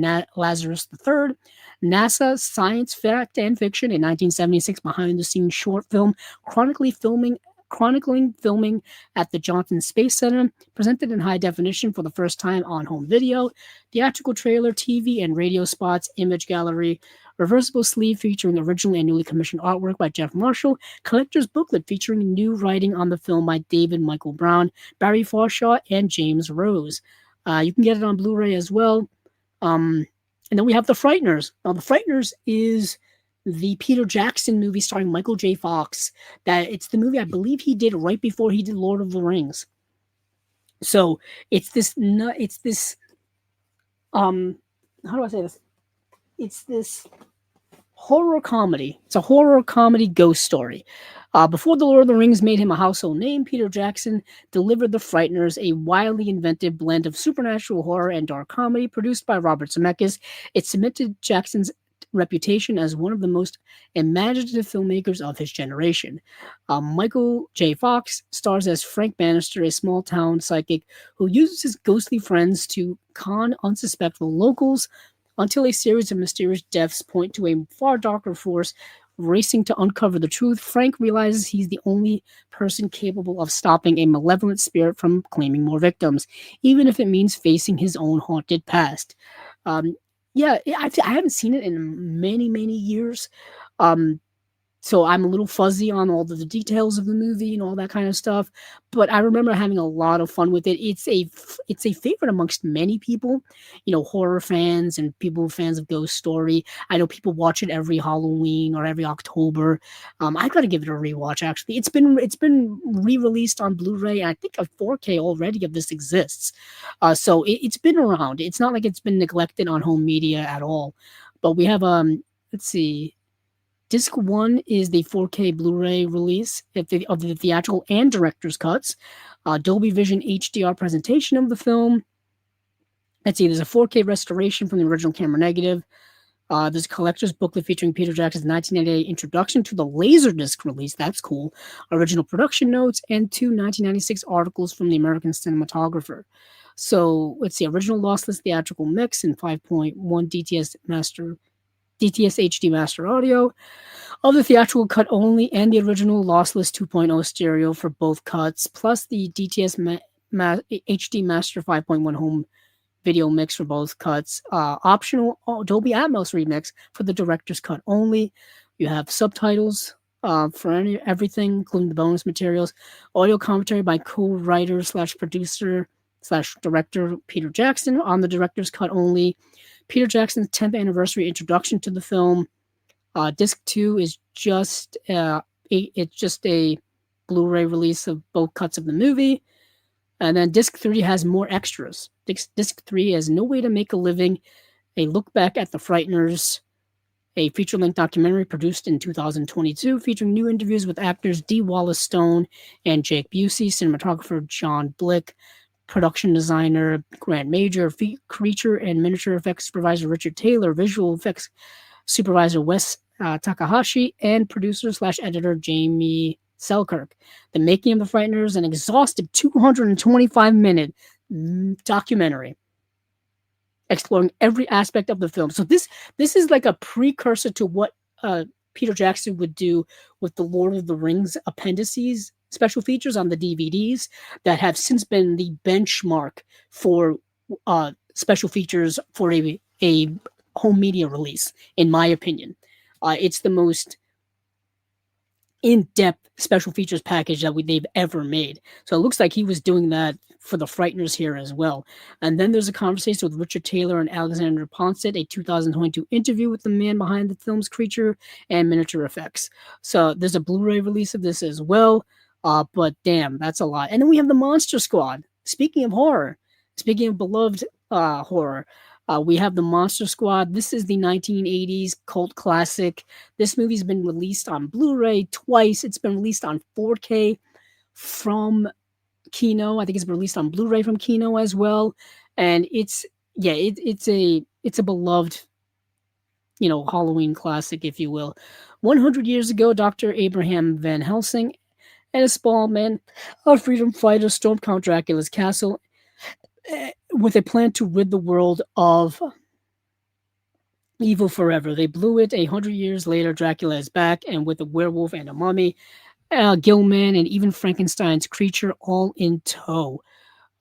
It's now a group of horror-loving kids are about to discover that all the comics, books, and movies they adore were more than just escapism or the trash that parents and teachers dismiss them as. They were training.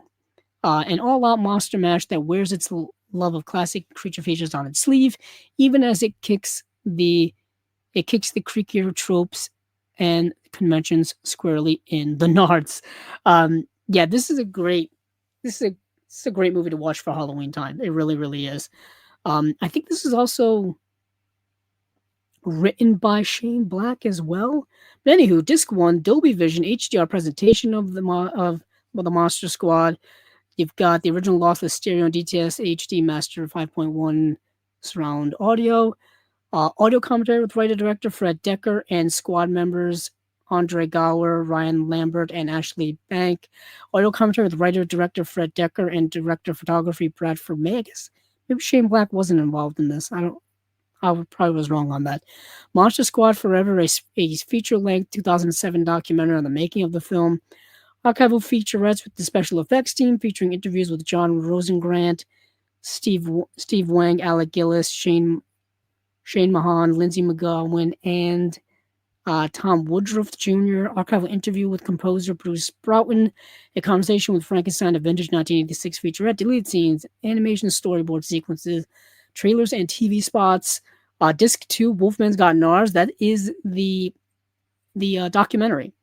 So, high definition presentation of Wolfman's Got Nars, a 2018 feature length documentary co written and directed by Monster Squad star Andre Gower. And let's see, In the Goddamn Club, more with the fans of Monster Squad, Bloodbath music video, deleted scenes, extended interviews, archival interviews, podcast audio interviews with actors Ashley Bank, Tom Noonan, Carl Tybalt, and Michael Reed McKay. I'm starting to fade fast. You can get it on Blu-ray as well. Like I said, many of you probably have it in your collection already. I don't, unfortunately, and there's been so many releases of it. Like I said, there's been 2 releases on Blu-ray before the Kino release. So there's the Monster Squad. Let's see. The original release was in 2009. And then there was a release in 2013. And then there was the release in 2023. That's the one that was done by Kino. It was 2023. That's the one probably many of you have as well. Let's see what we got next. I think Cujo is next. Cujo is another movie which has been released several times already on home video. I mean, just on Blu-ray. So Cujo got a release back in 2009, got a re-release for its 40th anniversary in 2023, and in 2013 it got a release as well, and it got a 4K release. Looks like from Kino, from Kino back 3 years ago. So this is once again a release of a movie that's already gotten several releases in the past. But this is the adaptation of the Stephen King novel. I'm sure many of you know it. It's this dog that has rabies that attacks this family. I've seen the movie, and the whole time I was rooting for the dog. I thought he was a victim of circumstance. He was a victim of circumstance. He didn't want to get rabies. It just happened that he was in the wrong place at the wrong time. I don't know if I was supposed to feel that way or not, but I know I did. But I haven't read the novel yet. It's on my to-read list for Stephen King work. I'm slowly making my way through every Stephen King novel. I've read well over 20 of them at least by now, and I'm taking a little break right now, reading something else, and then I'm going to be reading some Hemingway, and I'm going to be reading Larry McMurtry's Lonesome Dove, and then I'll probably get back to Stephen King. So I'm taking a little divergent path into some other reading ventures, and then moving back to Stephen King later on. But Cujo is a famous adaptation of that Stephen King work. There were so many Stephen King adaptations done in the 1980s and into the 1990s. This is one of the most notable ones. It's apparently one of King's favorite adaptations of his own work. I know Dee Wallace is in the film. Dee Wallace was famously the mother in E.T. And yeah, let's get into the special features, because I'm pretty sure many of you know the movie already. For the theatrical cut, which is on the first 4K disc here, or the only 4K disc here, Dolby Vision HDR presentation of the theatrical cut. We have an audio commentary with director Louis Teague. We have an audio commentary with director Louis Teague and Jeff McKay.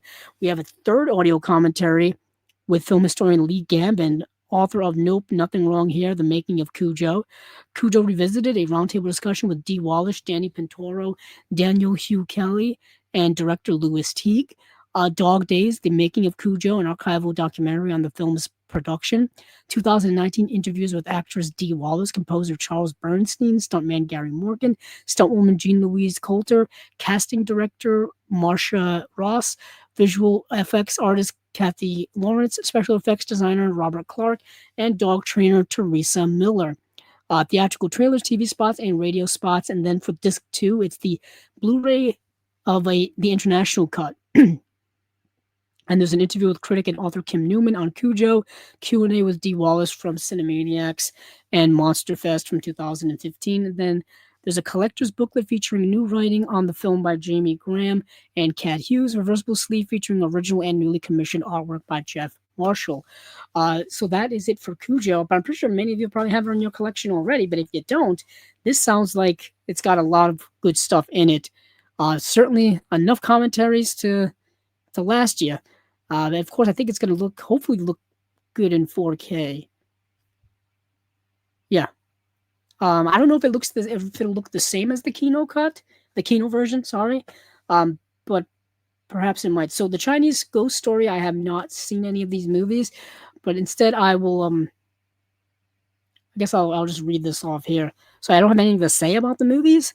Let's see. Seeking to revitalize the ailing Chinese fantasy genre, legendary producer Sui Hark assembled the crack team of A Better Tomorrow 2 action director Ching Su Tong, Peking Opera Blues script writer Wen Kei Che, and superstars Leslie Chung, Joey Wong, and Wu Ma for the action comedy classic A Chinese Ghost Story. The film conquered the 1987 Hong Kong box office, begot 2 sequels, and cemented Sui's reputation as Hong Kong's most respected producer. Yeah, there's a whole description here that is like a paragraph long. The Chinese story trilogy represents the height of Hong Kong cinema's inventiveness, deploying an array of spectacular special effects, jaw-dropping fight choreography, and luscious cinematography to deliver its singular blend of otherworldly scares, thrilling action, and poignant love story. Let's see. For special features and technical specs, we have Dolby Vision HDR presentation of the 3 films. You got the original Cantonese mono audio. There's English subtitles, of course, reversible sleeves featuring original and newly commissioned artwork for each film. That's pretty cool. Double-sided fold-out poster, collector's booklet featuring new writing on the films by critics and Hong Kong cinema experts Victor Fan, Frank Zhang, David West, and Professor Jamie Zhao. For a ghost story, a Chinese ghost story, sorry. You got a brand new audio commentary with Asian cinema expert James Mudge, A Ghost of a Memory, a brand new interview with screenwriter Wen Kai Chi. Let's see. A Leslie Chung story, Hong Kong's eternal icon, a brand new feature-length documentary on the film star. Hong Kong Confidential, inside a Chinese ghost story, a brand new interview with Hong Kong cinema expert Grady Hendrix. Master of Illusion, an archival interview with producer Sui Hark. The Warrior, an archival interview with actor Wu Ma. Archival interview with composer James Wong. Deleted scene, extended scenes, theatrical trailer, image gallery for... There's too much here. So, A Chinese Ghost Story 2, brand new audio commentary with Asian cinema expert. Hold on. Asian cinema expert. Lost my place. Mind is drifting.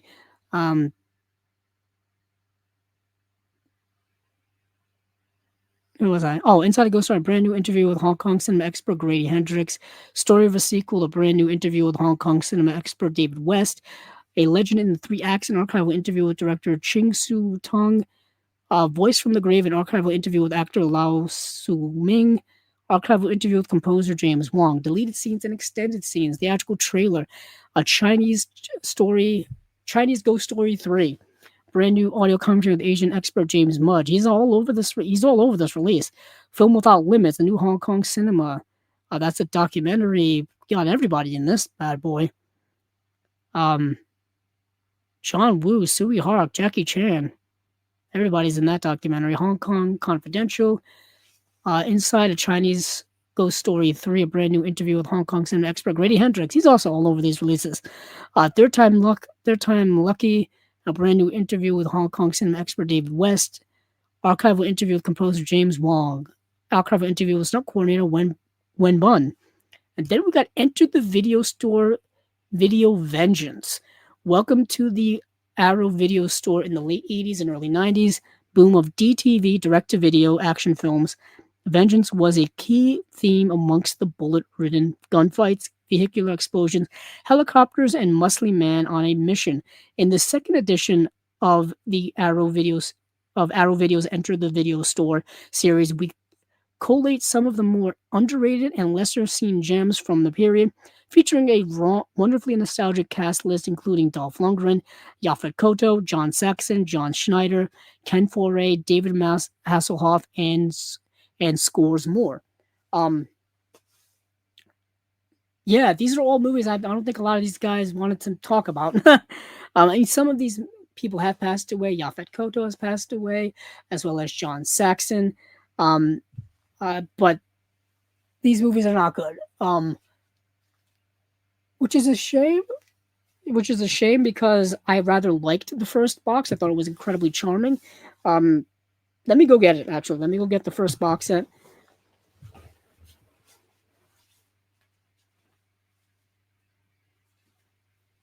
Dun, dun, dun, dun, dun, dun, dun, dun, dun.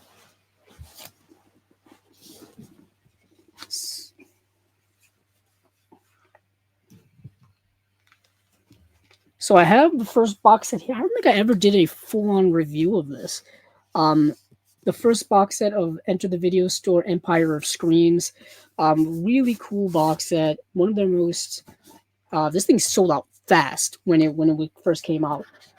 Really nice box set. There are all the movies inside. It's a opens like a cigarette box, top loading, if you will. And I really really like that. I've had this in my collection for the last couple of years. I know they re-released a more standard edition of it where it doesn't have the slip cover and it doesn't have the box coming off. I don't think so. Uh, and it's a little more slimmed down and a little more sleek and a little more affordable. Uh, but the second box set that they're going with here looks to be a little differently themed, and I can understand why. It's definitely revenge. It's a revenge box set, if you will. It's all movies dealing with revenge. In Ministry of Vengeance, Vietnam vet and devoted minister Reverend David Miller, John Schneider, puts down his Bible in exchange for an assault rifle to take revenge on the Lebanese terrorist who murdered his family. Meanwhile, in The Final Alliance, ex-Marine Will Colton, David Hasselhoff, um, returns to his small hometown with his pet puma to take on a corrupt sheriff and a gang of bikers, led by an albino named Ghost. John Saxon, the hugely enjoyable cult classic ROTOR, presents a rogue robotic cop who takes to the streets of Dallas acting as judge, jury, and executioner, and only its creator, robotics expert Barrett Cauldron, can stop him. In Peter Maris's film Hangfire, Vietnam veteran and local sheriff Ike Slayton teams up with his old army friend Billy Kenforay to rescue his wife held hostage by a large group of escaped convicts. Finally, stunt legend Vic Armstrong's directorial debut, Joshua Tree, sees Dolph Lundgren on the run and seeking revenge against the corrupt cop portrayed by George Siegel, who framed him and put him behind bars. So as you can see here, all movies dealing with vengeance. I saw all of these movies, and there's a reason why they are all direct-to-video movies. This director here, Peter Maris, he directed Hangfire, and he directed Ministry of Vengeance. He does not know how to edit or shoot action scenes very well, I would say. The squib work in those movies and the action scenes and the editing are really bad. Really, really bad. Like, sometimes laughably bad. Let me put it this way. It doesn't look like he was dealing with like a small, super small budget. Like he had some money to deal with. Maybe, Robert Rodriguez in El Mariachi on like a $5,000 or $7,000 budget did better squib and action sequences than this guy did with a larger budget. I mean, it is a skill issue. It is a skill issue. It's just some of these movies are just not good. You can tell that they are direct to video. You can tell that you would rent these at Blockbuster or your local video store just because the covers would look cool. It's those types of movies, and the premises are like, getting vengeance because someone killed my family, getting vengeance because someone captured my wife. You know what I mean? I have a pet puma, and I'm gonna fight these local gang guys because they don't like me because I'm in their town. I mean, you know what I mean? Like it's dumb stuff. It really is dumb stuff. Or there's this ROTOR is kind of just a rip-off, a low-budgeted rip-off of RoboCop. What would happen if RoboCop went rogue, but on a super low budget? that's the movie. So you can understand what I'm saying here. Not the best of movies, but there were some actors in here that you will recognize. You'll recognize John Schneider. You'll recognize Dolph Lundgren, John Saxon, Ken Foray, Yaphet Kotto. You'll recognize these people. George Siegel is another one. Um, I think in Ministry of Vengeance, um, Ned Beatty's in it. Ned Beatty's in the movie as well. So you'll recognize these people that are in these movies. But the movies themselves are not very good. But for special features uh, and technical specs, we have a limited edition packaging featuring newly commissioned artwork by uh, Laurie Greasley, reversible sleeves featuring original and newly commissioned artwork by Yvonne Quinnett, collector's perfect bound book featuring new writing on the film by Paul Paulet, Jenny Kermode, Yasmina Kantita, Russell Lee, and John Terani, plus select archival material for Ministry of Vengeance, brand new 2K restoration from the original 35mm camera negative, high definition presentation of the movie. Let's see, brand new audio commentary by Rob Hill, author of the Bad Movie Bible. Act Like It's Warmer, a brand new interview with actor John Schneider. Wow, that's interesting. Lebanon and California, brand new interview with director of photography Mark Norris. Apocalypse Then, an appreciation of the Vietnam veteran genre by Douglas E. Winter, filmed exclusively for Arrow Video in 2026. Wow. Disc 2 has The Final Alliance, brand new 2K restoration from the 35mm interpositive. Brand new audio commentary by Mike Hewitt, Russell Lee, and Jim Smith from Eat My Brains. My eyes are failing me. Hassling the Hoff, a brand new interview with co-writer producer Harold Goldstein.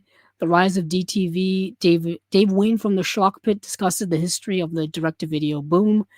And then disc 3 is ROTOR, which is a high-definition presentation featuring additional grading and picture restoration by Arrow Films. Yeah, I'm pretty sure a lot of work had to be put into that movie. A brand new interview commentary by Maddie Brudrowitz and Dave Wayne from the Schlock Pit. They were both here on Chasing Labels years ago.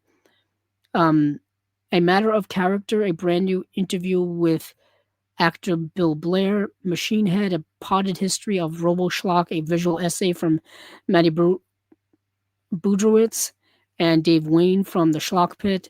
Interzone from 1989, a bonus feature film in SD starring Bruce Abbott and Beatrice Ring.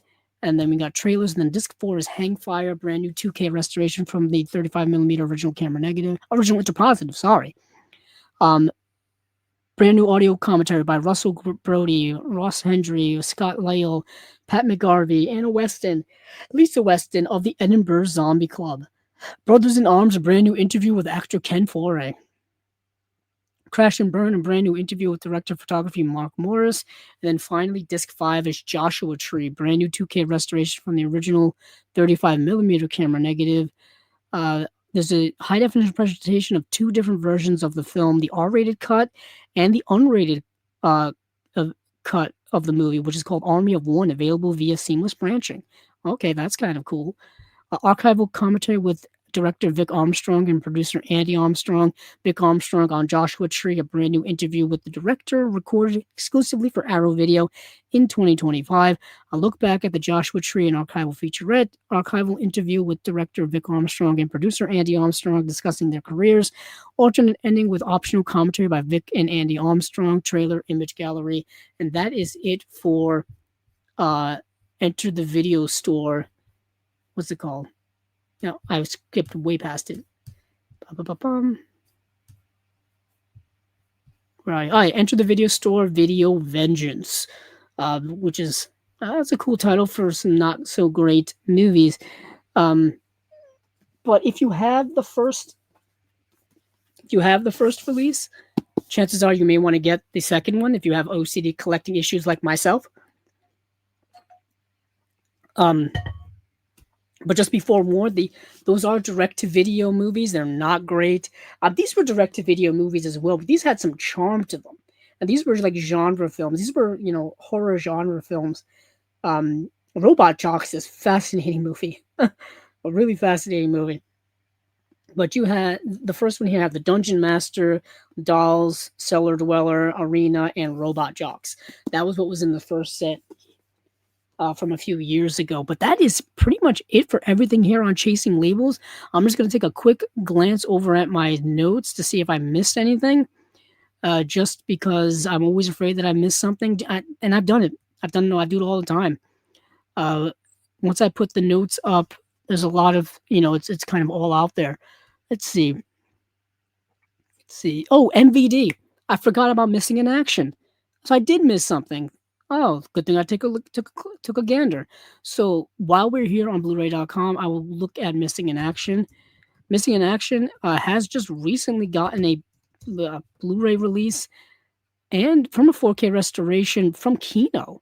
So it's interesting that it's getting released again so soon. Like it just got released in 2023 from a 4K restoration. I guess they then took that 4K restoration, and MVD is now putting out a 4K UHD of it. So let me see if I can find some info on this release here. Yeah, here it is from August 3rd. So this is the pretty well-known Chuck Norris movie. The MVD Rewind Collection will release an on 4K Blu-ray Joseph Zito's Missing in Action from 1984, starring Chuck Norris, M. Emmett Walsh, David Tress, Lenore Kasdorf, and James Hong. The release is scheduled to arrive on the market on September 22nd. Description: martial arts master Chuck Norris is the star of Missing in Action, a blistering, fast-paced action adventure dramatizing the bitter plight of American servicemen still held captive in Vietnam and one man's mission to get them out. Special Forces Colonel James Braddock now knows all too well what American soldiers are secretly knows all too well that American soldiers are secretly imprisoned in Vietnamese POW camps. He spent 10 years in a brutal labor camp long after the war's end, until he led his men in a daring escape to freedom. Home at last, Braddock reluctantly agrees to join a fact-finding mission in Saigon to question the Vietnamese about other MIAs. Disgusted by the mealy-mouthed denials of the sadistic General Tran, portrayed by James Hong, Braddock enlists the aid of State Department official Ann Fitzgerald and slips away to find out the real facts. This reminds me a lot of Rambo 2. Rambo First Blood Part 2. That's what it reminds me of. Similar type of premise, rescuing POWs. 4K restoration from the original camera negative from 2023. It's the same, it's that same restoration. Dolby Vision and HDR presentation of the film. Archival 2017 audio commentary with director Joseph Zito, moderated by Red Shirt Pictures' Michael Felsher. Archival 2017 interview with screenwriter James Bruner. That's 26 minutes long. Original theatrical trailer, reversible artwork, collectible 4K mini poster. I have actually another one of their MVD Rewind Collection releases. I actually have number one, which is the Swamp Thing. This is of course, the movie that was directed by Wes Craven. This is the Swamp Thing adaptation directed by Wes Craven. This was MVD Rewind number 1. And yeah, I just happen to have this next to me just to give you a sense of what the packaging looks like. It's made to look like an old CED, which is a long defunct format that was kind of pushed out by Laserdisc. Laserdisc was the better CD format of the 1980s and the 1990s. But yeah, that's kind of what the MVD Rewind collection looks like. So they're putting a 4K out of Missing in Action, the Chuck Norris film. So now that is officially the end of Chasing Labels. So we went through all of that. Let me just remove this here from the screen and put me back onto larger format here so I can do my little outro. So that is it for Chasing Labels episode spy number 197. Stay tuned because this weekend on August 15th, we'll be doing another episode of the Unwatched Pile. You can check out the most recent episode of the Unwatched Pile. You can also check out movies down memory lane. You can also check out our most recent reviews of Criterion releases for the month of August, where we reviewed Harlan County, USA, the 4K UHD release of that, as well as the Eclipse series number 49, the 5 radical documentaries by Kazuo Hara and Sachiko Kobayashi, the Eclipse series is revived now on Blu-ray, no longer on the DVDs. But check out that here we have here on the channel. Plus, I do plan on doing a Criterion sale haul for the month of for the July sale at Barnes and Noble. I have all of them stacked up over here on a chair, and I have to do a video that is coming sometime soon. Hopefully, I have enough energy to do it this week because I want to get it done. But that is forthcoming. It is forthcoming. But I check out some of the comments here. Have I seen the movie Just Go With It? Is that the Adam Sandler movie? I think that's the Adam Sandler movie. Just Go With It. I have seen it, and not in a very long time. Um, I also find that the Jennifer Aniston recent Jennifer Aniston Adam Sandler like uh private investigating movies that they've been doing on Netflix are kind of charming and entertaining. They're not great, but they're fun. They're lots of fun. Whether there's married couple that are now private investigators essentially, or they're spies. I think they're spies. Yeah, they're spies. It's kind of what they tried to do that with True Lies, where I feel like they've been trying to get something to do with True Lies off the ground for many, many years, where it would be the Arnold Schwarzenegger character and the Jamie Lee Curtis character as this like spy married couple doing missions together or something like that, and they've never been able to get it off the ground. Little did we know that they were able to do it with Adam Sandler and Jennifer Aniston just by happenstance. But yeah, uh, that is it for everything. That's it for everything for Chasing Labels number 197. Thank you all for watching. Thank you all for listening. You could check out the audio only portion of the podcast wherever you can find podcasts, Apple Podcast, Google, Spotify, all those typical places. Or you can actually find the audio here on YouTube. We have the audio form here on YouTube, as well as the video form here on the live feed, all that kind of stuff. So thank you all for watching. Thank you all for listening.